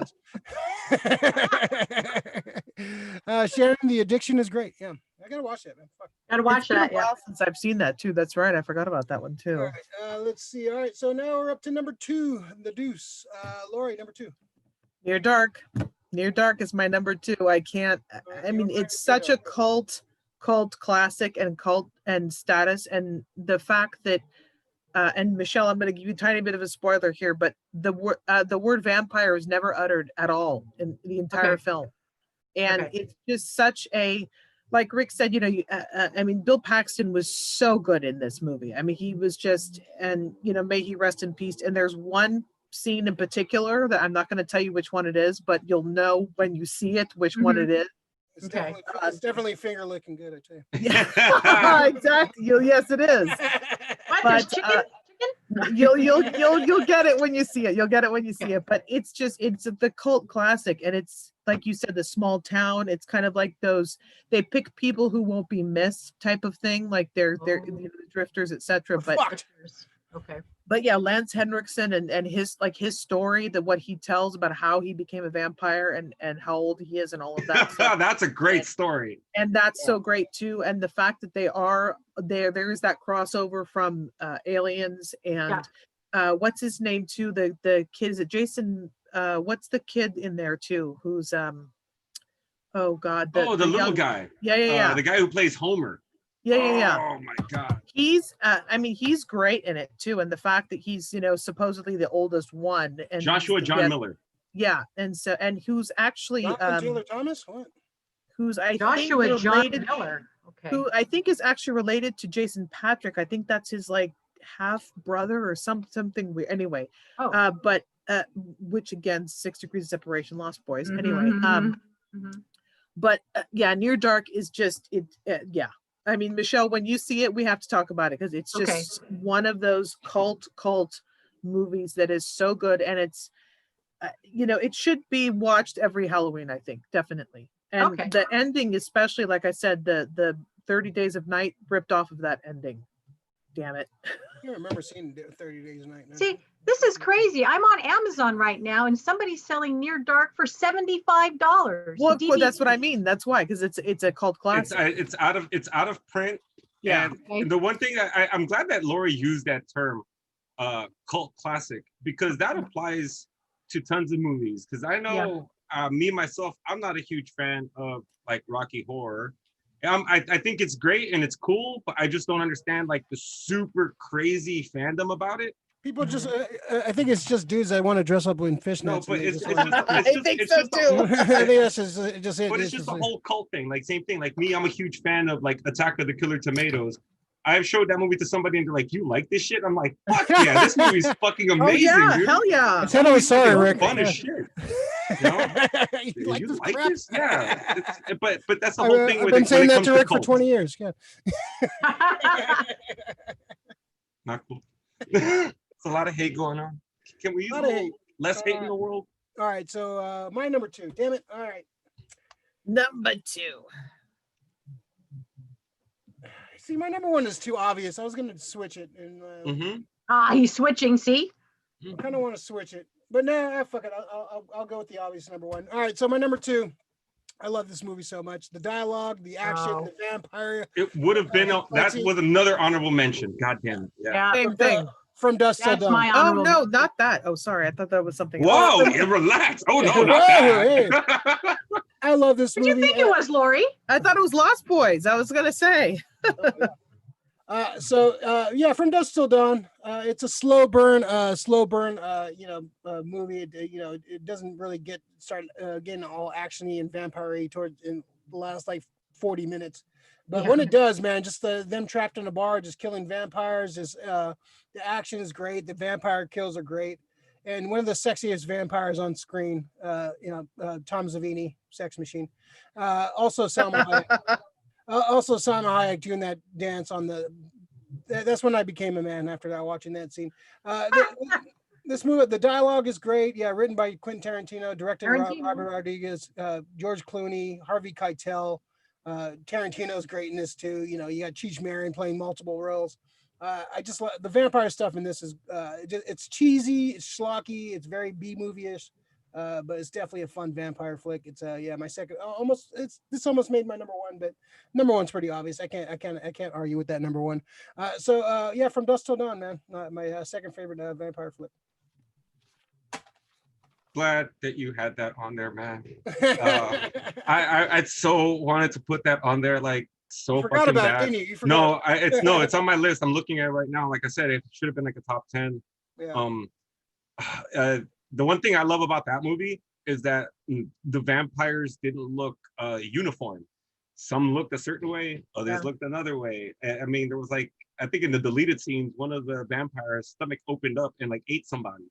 Yeah. Which is fucking like it's Alien, dope. too. So they're just like a different kind of vampire. She looks very reptilian, snake-like after she. Yeah, they turn into rats. They turn in like it just like had different powers and like, but they still had the tropes of vampires. Vampires, yep. The crosses, the holy water, still, and that fight scene at the end when they all load. Any movie that has a fucking montage of you loading up with weapons, we'll talk about one in a second. But it's I think it's a great flick, man. It's a fun vampire flick. And the fucking band, that was fucking. Fuck you, good night. That was great. Those guys. That's a good band, man, too. Yeah. Tito and Tarantula. Yeah, man. And then do you want to know? Yeah, Rick. That's when Rick was part of that band. 60 pounds ago.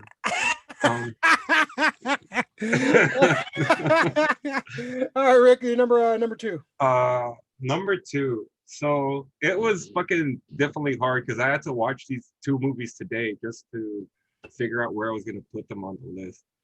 So number two is 1994 Interview with the Vampire. The movie starts out great. Right off the bat, they give you a score from Elliot Goldenthal.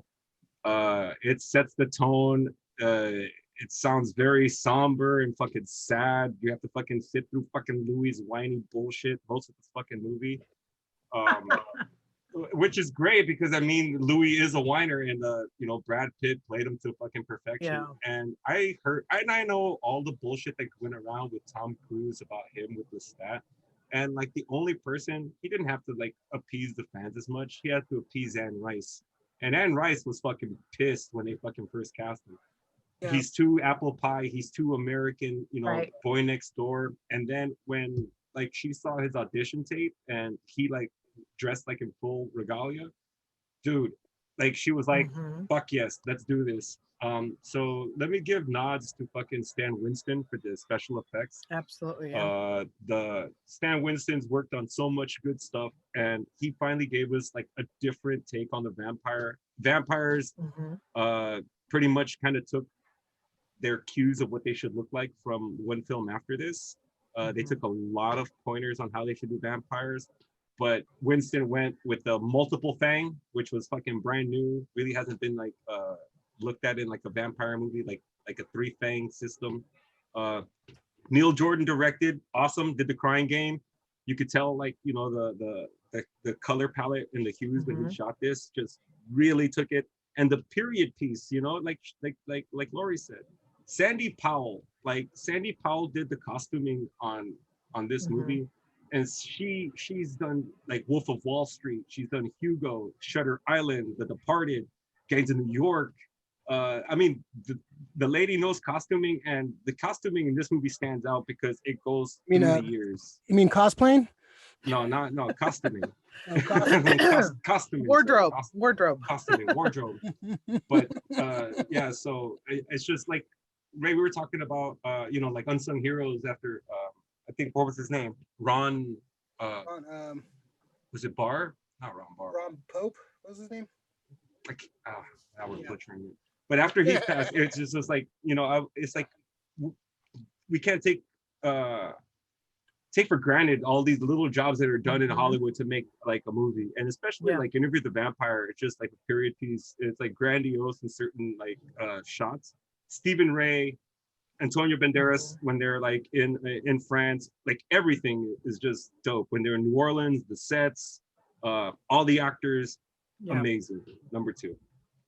Tandy Newton, yeah. I gotta rewatch Interview with Van. I have not seen that since it came out, like fucking back then. So I thought I owned it on DVD. I wasn't able to find it, but I know I have it somewhere. Yeah, I think it's streaming somewhere. Yeah, I'm gonna check it out. I haven't seen it in a while. So, all right. So Laura, you're number 1. You kind of already spoiled it, but go ahead. Yeah, that's okay. Well, Nosferatu 1922, but to expound on what Rick had said, the one thing I love, and you have to think about the fact that it was 1922, so it was before special effects, before everything else, and the camera movements and what they did with the fading in and out and the shadows and all of that was innovative at that point in time. Ahead of its time for sure. Absolutely. I mean, leave it to the Germans to do that, but and also just you know.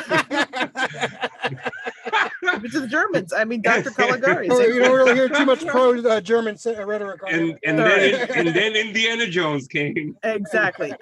But also with that and the way that he looked, I mean, that the teeth and the way he was just so lanky and so spindly, and there was nothing romantic about him at all, which is so opposite of what, like we were saying with Interview the Vampire and with, you know, with Gary Oldman's Bram, you know, Dracula, how it was so completely opposite. And he was Count Orlok, he wasn't Count Dracula too, which was another thing which was interesting. And I remember, and this is one of the best Halloweens that I've ever had. It was 2009. It was Halloween night, and San Francisco Symphony was playing the Nosferatu on a big screen. They actually with found a live symphony. Yes. Well, no, it wasn't with a live symphony. It was with an organist who had found the original music from the production. So it was the coolest thing to see it with an audience, because and they had like a lot of the special effects that were going on. So to see it on a big screen with an audience, and some people had never seen it before, that was the first time. That was literally the best Halloween I'd ever had. And there's another time when I remember watching it in my apartment. Every single light was off, and my roommate came home scared the shit out of me, because it is a scary movie if you've never seen it, and just how creepy and eerie, and it just is. I mean, it literally has, with the camera movements, and Murnau especially was such an innovator. I mean, with Sunrise and with you know, Nosferatu, just that kind of, that grittiness, that darkness, that the shadows and the light was so, and as the son of someone who loves cinematography, that's one of my most favorite films, is because of it too. And just I mean, come on, it's like, how can you not love that? So yeah, that's my number 1. Always, that's why I have my production company's named that. That's why my screen name is named that. That's why all of that is named Nosferatu. So there you go. Awesome. All right. So I assume Michelle's minds and Rick's are all the same. Yeah. Now, hold on a second. Did I tell you my number 2? Yeah. I was going down my list. Did I get passed over? Let me see. I will tell you right now. Yeah. I know what happened. When I told you it was Dark Shadows, you shunned me out. I know what happened. That's what happened. Yeah, we don't want to remember that one. We were traumatized. We were traumatized by that, Michelle. I did my job. All right, so I'm going to assume everyone's number 1 is the same. Michelle, what's your number 1?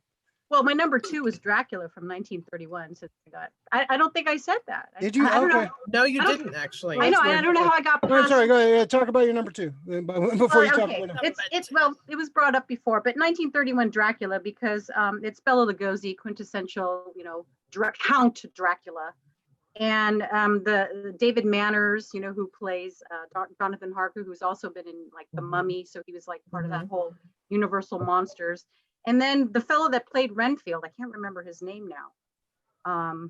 Shoot, what's that? Judge Renfield. Judge Reinhold, yeah. No, what is that guy's That's a name? joke, Lori. Jeez. I have to mention him Stepping because on my lines. oh, his name was Dwight Fry, because you guys talk about Tom Waits as being Renfield, right? But Dwight Fry was an amazing Renfield to me. So that's my number 2. Awesome. All right. So Quickly there. your number 1, I'm going to assume, is yeah. Okay. All right. Yeah. Mine. Yeah. Rick. Let's just all like let's This is all a open comic. tongue. Yeah, I this was is not a holding comic, it up. though. I mean, I had the poster. I have all right. So I have it's pictures if you fucking want. Lost Boys. Okay, it's Lost Boys. Lori had to be fucking different, but all right. That was my honorable, one of my honorable Fucking mentions. disgraceful. How Yes. dare you? Sorry. All right, Michelle. Let's start us off. Let's start this Lost Boys discussion hour. Yeah, the rest of the whole show is Lost Boys. But we're talking 1987. I'm sorry, this is the 1987. comic. This is a comic. I don't have the DVD with me, but the one thing that I love about this, well, there's many things, but it's family oriented. You had your family with Michael and Sam and his mother, right? And then you had the vampire family with David and the Pops and everything like that. So, but I mean, 1987, I was in freaking high school. I mean, music, motorcycles, metal, mayhem, vampires, and the Frog Brothers, who was Corey's. the Corys. But the Frog Brothers, see, that's the third family, right? So this whole movie has just families all involved in it. Like and a the music, second Brady Bunch. yeah, exactly. The music's great. I mean, the storyline of just the two brothers, as far as Sam and Michael, I love it. And Nanook, right? The dog that they have, Yep. part of the family, part of taking care of the owners and the boys and stuff. I don't know. I mean, I just love this. And now I'm reading the comic, which is actually the sequel to the movie. I don't know if you see it. Even to add to that, Michelle, there's 2 dogs, right? There's the one that's guarding the family with Nanook, Thorn. and then they have Thorn guarding Max. So Yeah. I had a little toy dog. I named him Nanook. Nanook, yeah. That was my little. Well, they're familiar, basically, to a certain extent. And all the actors, I mean, it was Kiefer Sutherland at 20 years old, Billy Worth, Alex Winter, Billy Worth made a second. Brooke Carter, and then the 2 Corys, Jason Jamie Gertz. Newlander, the other 4, Jamie Gertz, right? Yeah, great. Diane Weiss, and then Alex Grandpa. Winters. Yeah, Grandpa was Bernard Hughes. Bernard Hughes, yeah. It's an amazing cast. Diane Weiss. Diane Weiss, yeah. So, and I just love that movie. I can put that movie on any day of the week, anytime. I can feel like shit, and that'll just pull me out of the gutter. And just to let you know that Bo and I, we love to go pre-COVID to go meet these guys, but I don't have my DVD with me. I'm such a dork, but I had met Kiefer Sutherland, had him sign my DVD. I met Alex Winter, Jason Patrick, Nice. Corey Feldman, who's the other one? Billy Worth, and then even G. Tom Mack, the guy that sang "Cry Little Sister," got him to sign my DVD. So that is like my precious DVD. Wow. That's also like something that is like part of me. So yeah, Lost Boys number 1. I met Corey Haim back in the day at a WonderCon. You did. Oh. Yeah, so I got to shake his hand and say what's up to him. May he rest in peace. I didn't get anything signed. I just like, He was hey man. great. I just told him the best movie about licenses was License to Drive. So True. he got a laugh out of that. So I made Corey Haim laugh. This movie is amazing. I love everything about this movie. It's a great vampire flick. This is one of those tapes I watched when I was a kid, and like while all the house went to sleep, this was one of like the like Pee-wee's Big Adventure, Beetlejuice, Lost Boys, Stand By Me, and Goonies were like on a rotation. And just Lost Boys was awesome, man. I've said this before, but Lost Boys is like one of the movies that inspired me to start a comic book collection because of Corey Haim. Oh, nice. So this was produced by Richard Donner. This Mhm. just had great people. Directed by Joel Schumacher. Just had great people behind it. Yeah, like Michelle said, like the music is really good. Like memorable Mhm. songs, man. Just a great Echo and the Bunnymen remake of a Doors Mhm. Yep. song in the beginning, just to get you in the right mood. Yeah, In the mood, yeah. the action, like towards the end, like I love the twist in it. It's just Mhm. the montage of them gathering weapons to go battle the vampires is like one of my favorite getting weapons Yeah. together, like tropes in a movie, like getting weapons together to fight the monster. One of my favorite ones ever. Just a great movie. Like the vampires look cool, they look badass. Yes. So cool that Buffy fucking took the fucking vampire makeup for Took the look. Rutger Hauer. pretty much stole it. But just a great cast. Like the main vampire, the twist at the end was great. Just Jason Patrick. I love Jason Patrick. He's one of my Mhm. heroes, man. I created a superhero universe, and Jason Patrick was he was like one of the leads in the movie because he's such a badass. I love He's Jason great. Patrick. Yeah. Kind of underused. He definitely should have been a bigger star. I he's- agree. yeah, I think Speed 2 kind of ruined that. But just a great movie, great vampire flick. It's hard to not call this your favorite vampire flick, for me, anyways. Just a great movie. Just one of all time great flicks. So Rick- another thing, just to go ahead. mention, so Lori, the writer of the screenplay, her name is Jan Fisher. Unfortunately, she passed away, but she also wrote for the Golden Girls. I can For see the which? For simulators. which? Lost Boys. The screenwriter for whom? Lost Boys. Golden Girls, the TV show. No. But I'm Lost sorry. You were Boys. saying. Oh, for Oh, Lost the Boys. Lost Oh, Boys. Yeah, really? the Lost Boys. Oh, Yeah, her- wow. I did not know that. Now it just jumped on their top 5. Oh. Oh, Game changer. there you go. Oh, there you go. Oh, see, look at both. Nice. Nice. Look There at you that. go. Wow. There it is. All those All- signatures. All that Nice. scribble scrabble. All the Nice. scribble scrabble. Nice. Oh my God. Awesome. Good job, Bo. He finally contributes when He's finally useful for something. There he goes. Bo looks like a forgotten member of the Lost Boys. He was like their forgotten cousin. My name's Cletus. All right, Bo, he's a Oh, guys, let me in. Lost Bo. Lost bows. Exactly. Lost Cry, bows. little Georgian. Oh, shall not- Lost Bo. That's pretty good. Lost All right, Rick. That's your number one, I assume, too, right? Yeah, that's my number one, man. Of course it is. It's hard to argue with that, man. Especially like, It's like, well, like you said, for me, I remember like me and my brother going to see this in the theater, and like my brother was 5 years older than me, so I kind of like, as I'm watching it, I'm just like looking at my brother, I'm like, yeah, I'm seeing brothers up on the screen. One brother turns into a vampire, and the other one's trying to save him. Save him. Looked at my brother like, I'd totally fucking kill you. That's what he said. Yeah, no, I totally do. He said that before they were watching the movie. Yeah.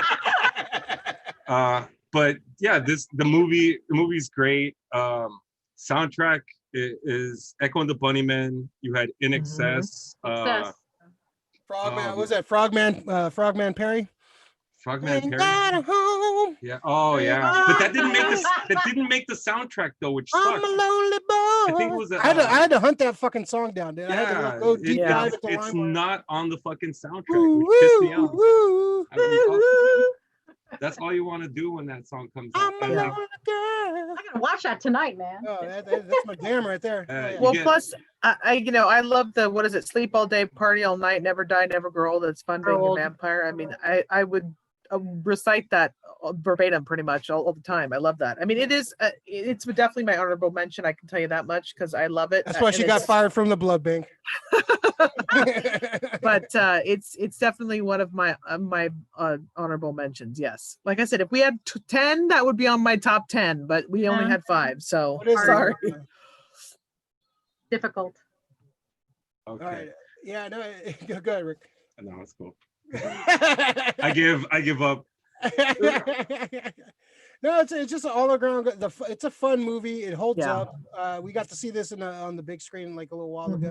Mhm. Santa Cruz is doing screenings and stuff too. Like Oh wow, yeah.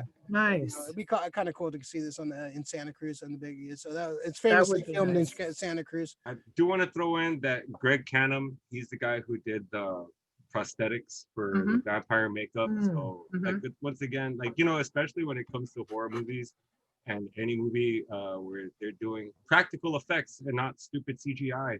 It looks so amazing, guys, if you guys do practical effects. So yeah, Greg Canham, he did that.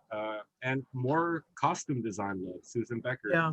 Look, yeah, you wanna, these are vampires, like I said, you don't want to, I didn't want to be vampires from 30 Days of Night. I didn't want to be the near dark vampires, drifting along in the fucking Texas wind.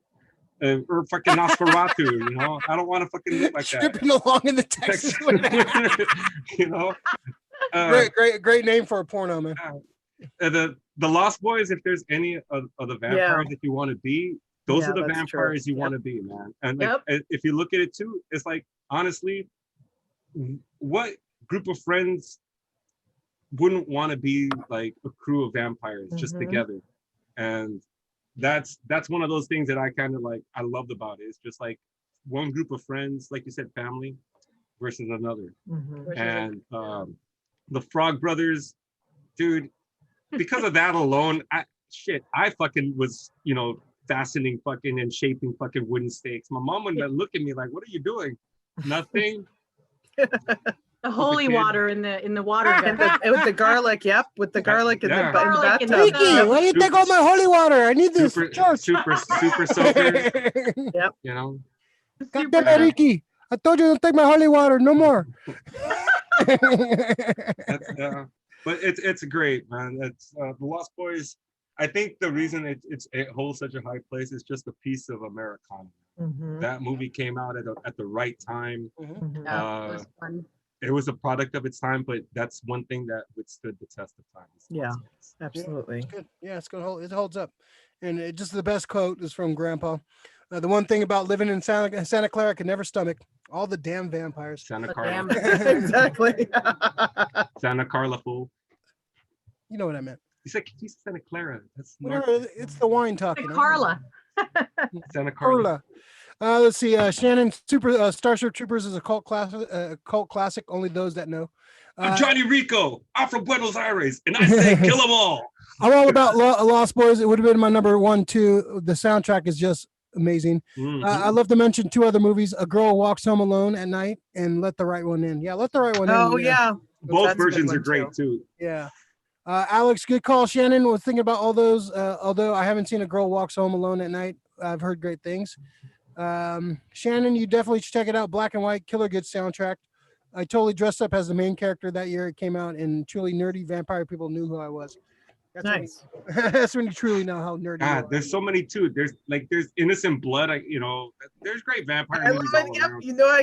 I got that one too. That's one of my favorites. Right, I was gonna mention it too. I haven't. I would probably put it high up, but I have not watched it in a while, so I have to watch it again. That's a great one. I own that one too. Innocent Blood jumps into that near dark stratosphere. Directed by John Landis. Yeah. Who's the actress on there? Robert Loggia, and Perriot.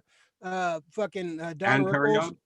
Innocent Anna Perry, Innocent Blood is definitely one you should check out. It's one of my favorite. I own that on DVD as well. And one other honorable mention that I might add, and I can't believe I forgot about this, but Buffy the Vampire Slayer. Yeah. Oh. One of the best comedic ones. I mean, Pee Wee Herman's death in that is probably one of the best deaths ever filmed in that. He's alive apparently. So. But I love that one. It's one of my favorites. So this is a bunch of vampire flicks, man. There's some good ones. There's a little known one that's on YouTube that I'm glad that they have it on YouTube because I was looking for it for a while. It was an HBO film back in the 80s with Robert Sean Leonard. It's called My Best Friend is a Vampire. Oh, I remember that. Yeah. So I haven't seen that one. It's cool. It's a new take. It's like more, if I want to do like a teen angsty a movie, this is the way I'd go. I mean, he doesn't want to drink regular blood, like human blood, but he can drink pig's blood. And like when he goes to like a fucking all-night market, he's ordering a whole bunch of shit. It's kind of like how a guy goes to the store and is buying condoms for the first time. He buys everything except the condoms, but it's like right there. He's like, let me get a tray of chickens and 5 T-bones and 6, and let me get a quart of pig's blood. And the guy's Oh, like, a God. quart of pig's blood gets, and he's like, and the guy even looks at him and goes, first time, kid, and gives him a wink, like knowing there's like this Oh familiar shit, that's relationship. hilarious. So That's pretty funny. yeah, my best friend is a vampire, which you can Yeah. find on YouTube. That's awesome. interesting. I'll have to look at that. Yeah, this you got Blue Demon versus Dracula and the Werewolf. Oh wow. Wow. That's Oh, cutting. nice. I think there's an Abbott and Costello. I think that's probably something like that. Or Yeah, Abbott and Abbott and Costello, Costello versus Frankenstein. I think. No, that's- yeah, all the monsters show. up in Yeah, it. yeah. Yeah, that's a good one. That's a fun one. Yeah, I like the Bela Lugosi Dracula. He's good, but I don't know. I like the Christopher Lee Dracula is like the best. Oh yeah. Like my favorite Dracula is probably fucking Monster Squad Dracula. That Dracula. Yeah. Oh, Duncan I agree. Rieger. Duncan Yeah. Rieger. Yeah, Yeah. if you were just going Yeah. pure Draculas, I like he'd probably Duncan be up Rieger, I think, is great, man. He's Yeah. scary as shit. Yeah, he's Yeah. a great Dracula. Yeah, so Yeah. he's definitely I up agree. there with my favorite Draculas. Yeah. Any other shouts for vampire movies? Yes. Yeah, that is a lot. That's you. You want to keep going? I think that's I think that's it. Dr. Sleep. I was looking at it. I was like, it's not really a vampire movie because it's like They're sucking energy out a vampires, steam. man. Yes. Right? Not like that one. Then you also got Life Force, which was Life Force. Yeah, I was the thinking the about that. alien, One. the alien Yeah. vampires. Yeah, it's kind of vampire-ish. Yeah, for sure. A fun one but stupid one. It's just, dude, like it's James Woods and he's fucking really slapsticky, which I love. John Carpenter's man. Vampires. Yeah. Yeah. It's another take on it. It's kind of dumb, but fucking John. No, that's not kind of dumb. It's all the way fucking dumb. It's a James fucking horrible. Woods. James Woods is fucking funny. Horrible They fucking. also have, isn't there like Who is that? Vampire It's in probably the Brooklyn? worst fucking John Carpenter fucking. Vampire in Brooklyn is. Wasn't there? That That's was a good Eddie one, too. Murphy. That's a And good then one too. and then Blackula. We forgot about Blackula. Blackula. I saw that on Channel 2, KTVU, many Hey, years you know what ago. the thing is? Once you go black, you never go back. Yeah. Black Blackula. Bow bow. Bow chicka bow bow. What, Once Bitten? Fucking. Oh yes, I Yeah. forgot about that one. Vampire's Kiss. Vampire's Kiss. Yeah. Creepy. Embrace Oh, of that's the a Nicolas Vampire. Cage one, isn't it? Yeah. Isn't that the one where he eats the cockroach or something like Yeah, that? Famous scene. Yeah. There's so many. Yeah. Top Yeah. 5 was killing us. I here. know. Jesus Christ. I love Great. it. I love it. Thanks. Oh, I can't wait to do this to you guys again. 24 hours later. 21. Oh, I'm sorry. Only do 21. You know, one thing Fuck though is one thing I wanted to I'll give you a try. fucking. All right, we'll do one next year. I'll give you a year fucking notice so you can do it. There we go. Fucking 2-year anniversary. Hey, you know what? Just a quick little another honorable mention. I just saw it right now. Vampires in the Bronx versus the Bronx. Yeah. Okay, this Really? is yes. It's I'll check it's that the out. Lost Boys meets Stranger Things meets Dope.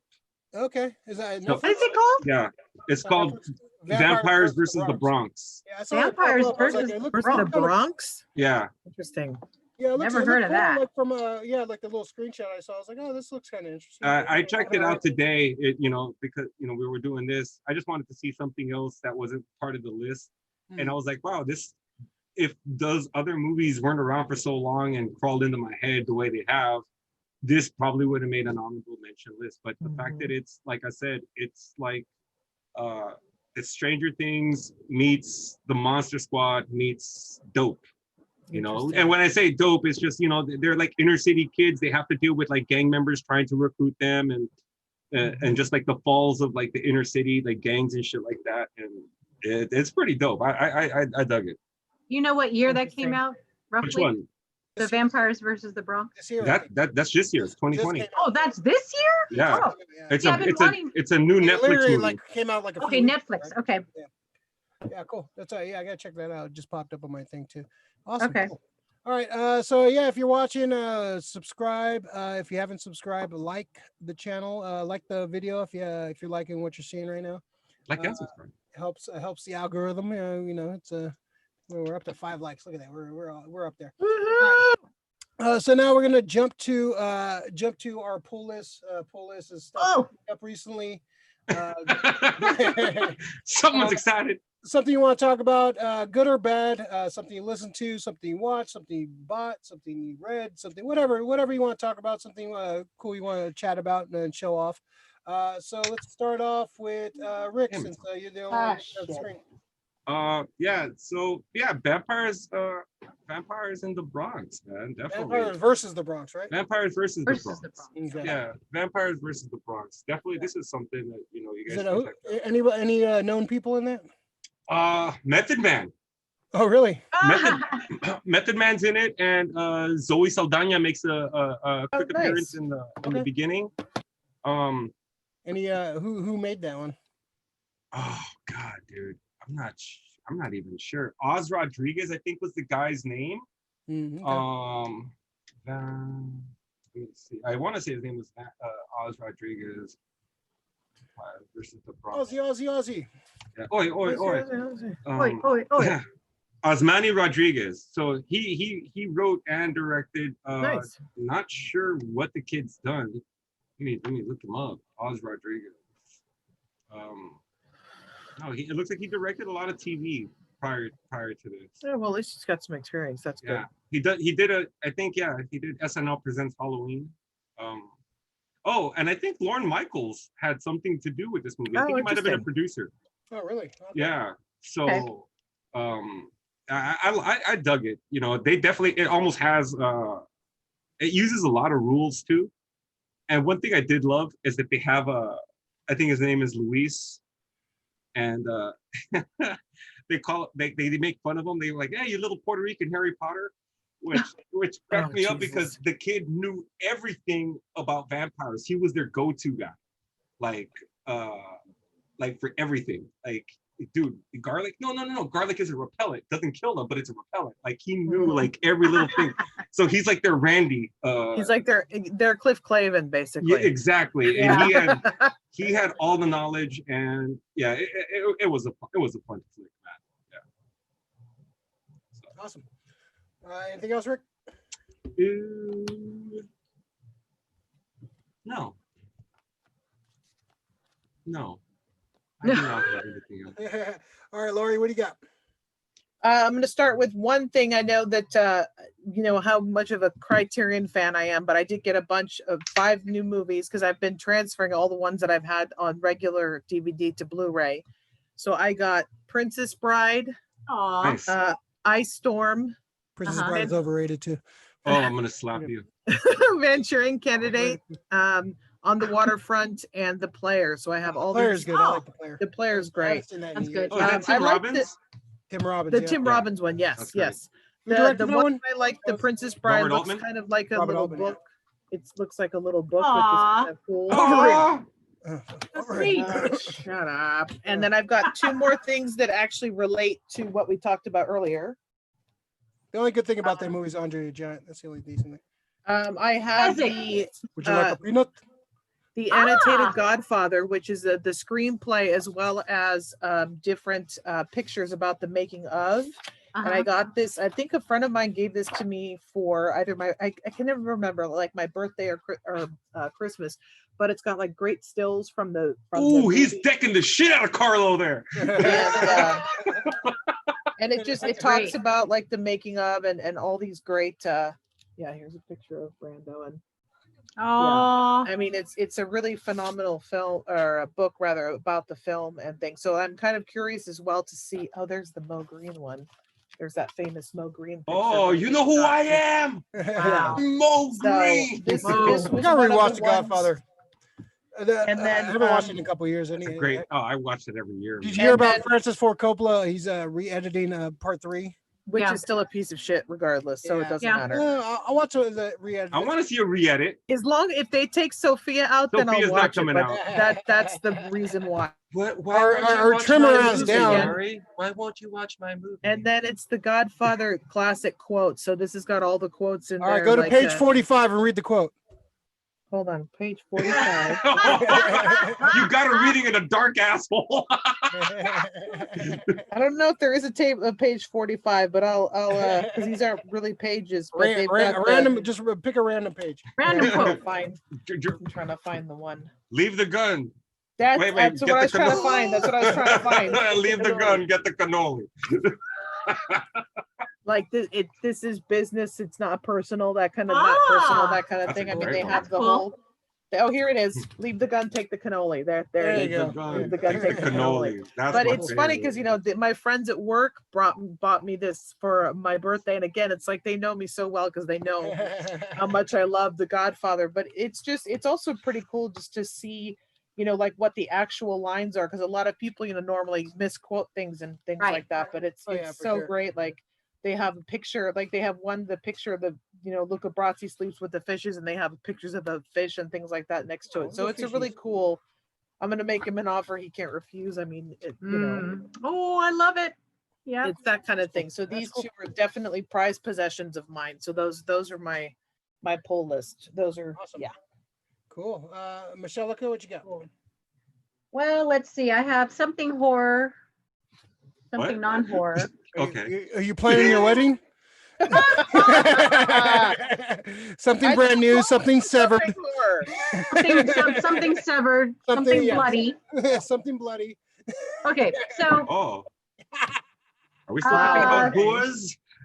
this one Horror. is a Kirk Horror, Hammett oh. collection. It's alive, wow. Oh, nice. It's which is a book of all of his very old classic horror movie posters nice. Very cool. that used to be like in theaters, all across the country, all across the world, actually.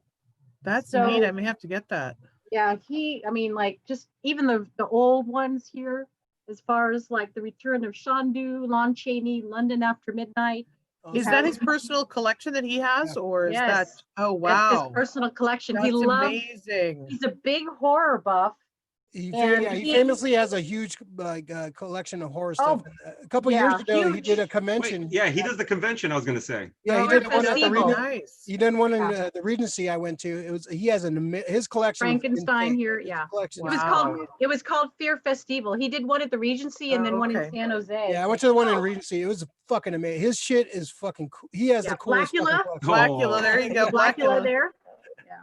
That's So I bought this amazing. book Wow. because I wanted to take a look at his collection. Oh, it's Nice. amazing. Here's one of my favorites. This is like The Mummy. Oh yeah. Oh, Boris that's a great one. Karloff. Great one. Yeah, Yeah, he has that's one of my- costumes. He has props. He has like just like He has tons of I things. didn't He know has. that big horror guy. Oh, Yeah, no, he's he's been a big huge. horror guy since he kind of was like- a young teenager, Oh, young wow. kid. Yeah. But he has a couple of like his guitars that have like this design on it and things Oh like wow. that. So when we went to go see them play at the drive-in, the Pandemica Metallica, he had not this one, but he had like a Ouija board guitar that he was playing. Oh wow. So really big into horror. So I picked up this That's book. cool. I'll It's have to look alive. at that. It's neat. Yeah, it's awesome. And then, well, to continue with my She-Hulk omnibus, Oh, sorry. Oh, Phone's hold please. So I don't know if you guys are familiar with the Chadwick Boseman commemorative comics that Marvel's been That's doing. nice. Oh yeah. So this is the She-Hulk one, and Yeah. this is, I think, a Joe Bennett cover. Yeah. And then I picked up the Alex Ross cover. Nice. Yeah, I And had that she's one. gorgeous. Wow. Really good. Yeah, Alex that's how Ross. She-Hulk's supposed to look right there. Yeah. That's my She-Hulk. Yeah, I have that cover. Yeah, it's really good. She And kind then of this looks like one is- Betty Gilpin there, dude. Have you read the Oh, story yeah. yet? She kind of does look like Betty Gilpin in the Alex Ross one. Did you read the story? No, not yet. I just got these like yesterday. It's pretty good. It's pretty good. I And like then this one is I forgot the name of this. It's a Johnson. I forgot the guy's name. Daniel Warren Johnson. It's like a zombie type Oh wow. She-Hulk cover. So I just went crazy and bought 3 covers. Yeah, awesome. It's a good story. Al Ewing does the writing. Ewing, He's doing the Immortal Hulk right now.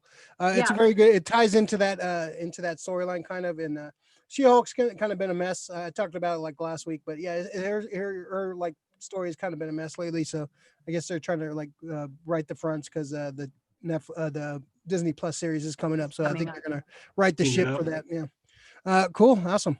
One more thing. Sure. Bring it. Aw. Yay.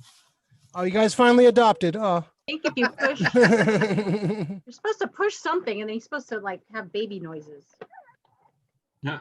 Oh, you can't. Aw. Choke him out. Yeah, shake him. Is she the storm? Are you the stormtrooper now? Just gonna throw him on the floor? You can't really hear it, but Oh man. I think it needs batteries. Come on. Aw, I had to That's get it. awesome. It was a Target Aw. special. that's cute. That's my guy. Keep And her that's it. That's my pull list. Awesome. I got a couple comics. I picked up Shang-Chi #1. Ah, Oh, neat.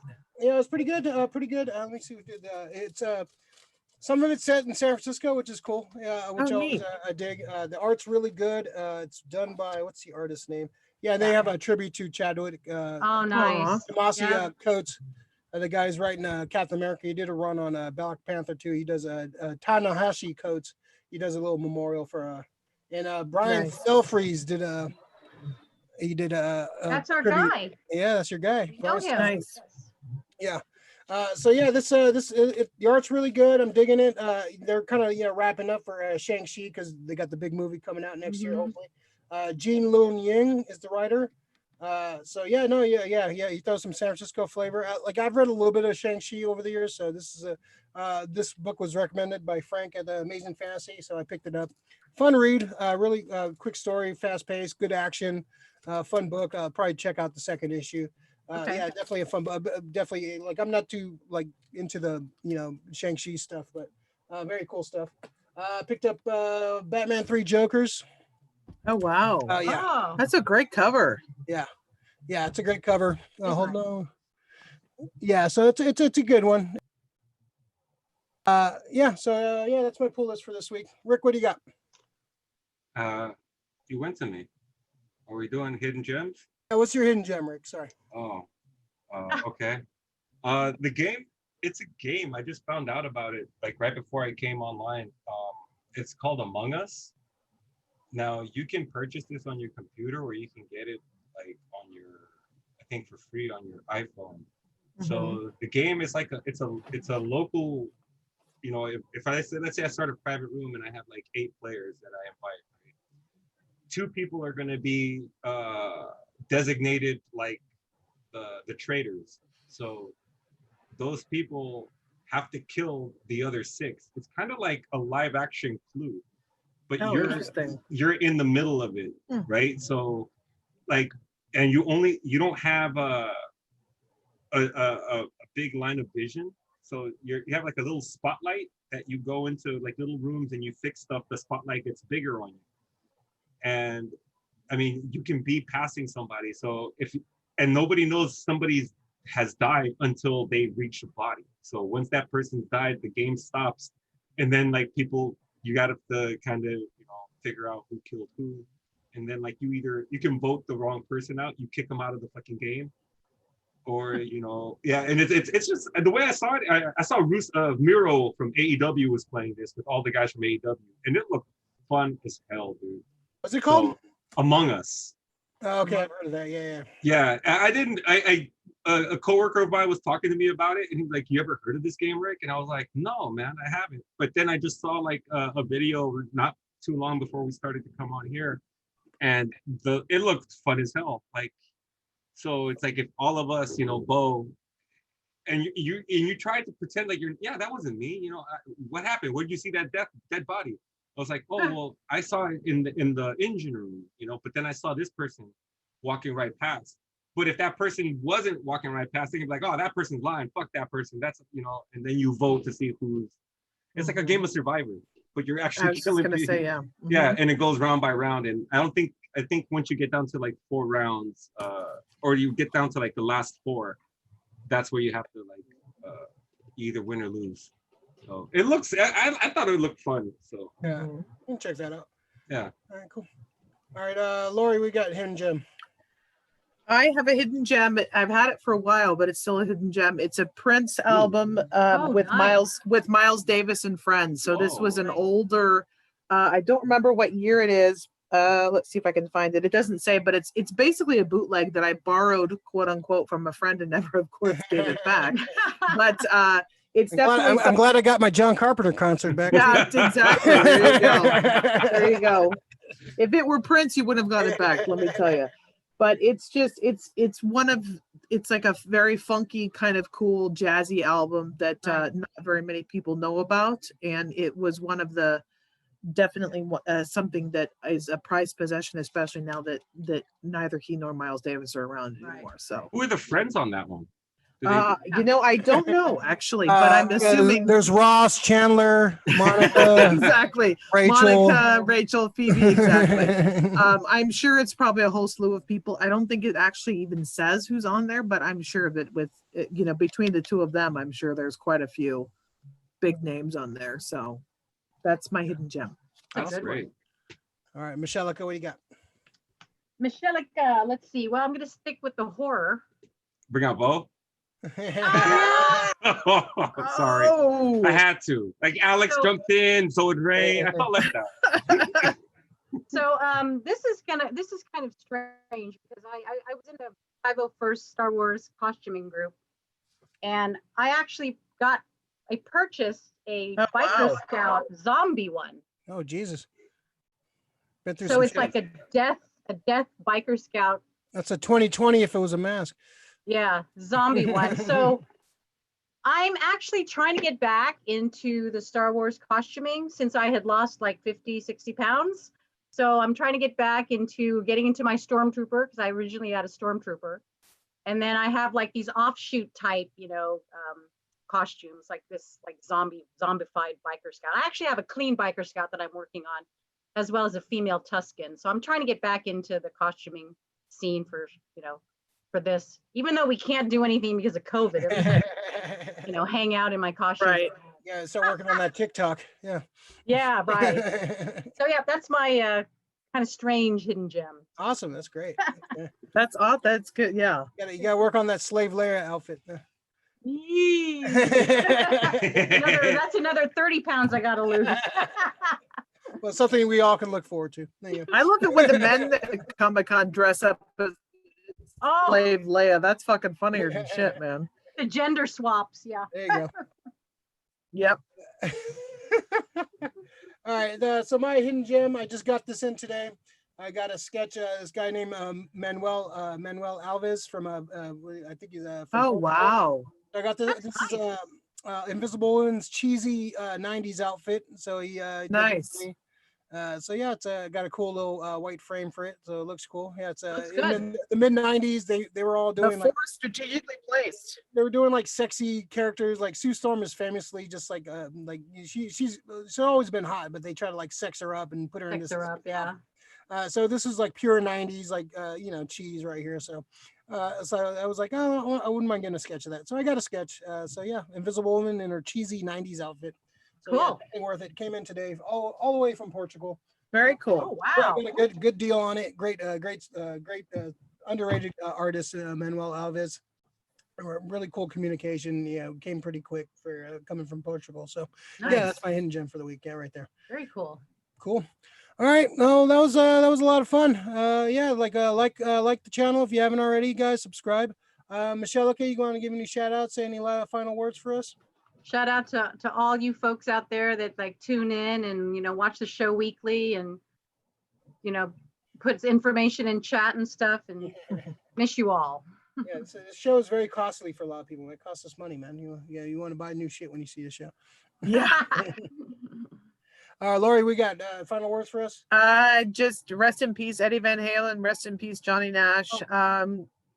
Be safe, everyone. Please wear masks, wash your hands, and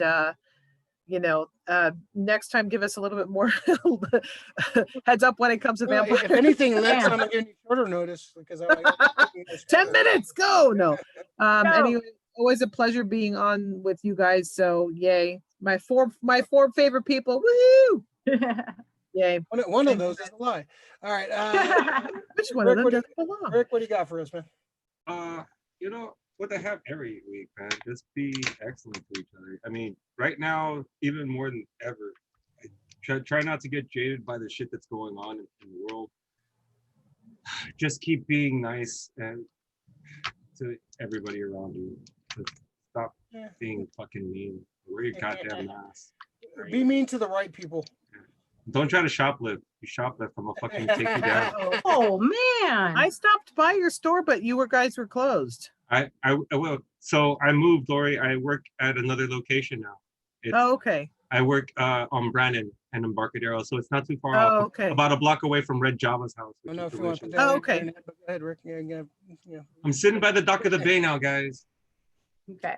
Dock of the Bay. Okay. Time go away. Next time I'm down there, I'll come by and say hi. Yeah, definitely. You know, All shoot me a right. text. Shoot me a text, and I'll you know.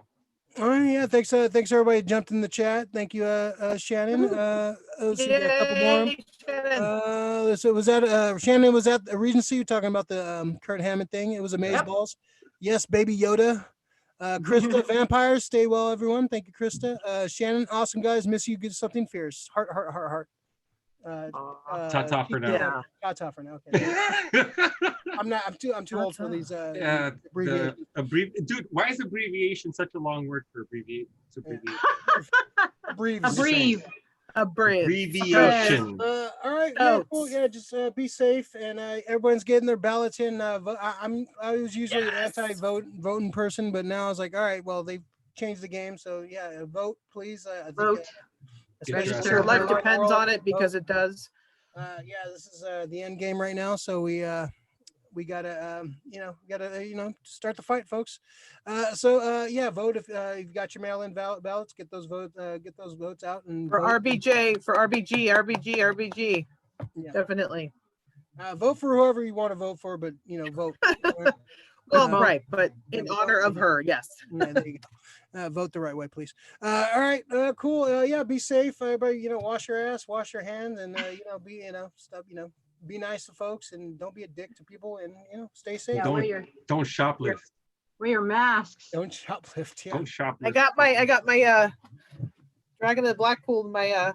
Forgot to show that too. My nice. Dragon the- of the Dragon of the Blackpool. That's the trivia squad. Big Trouble Little China. Michelle. Okay. Missed that one. Classy. All Very right. cool. Right on. All right, you guys. All right, yeah. guys. Thanks, everyone. Bye. Peace out.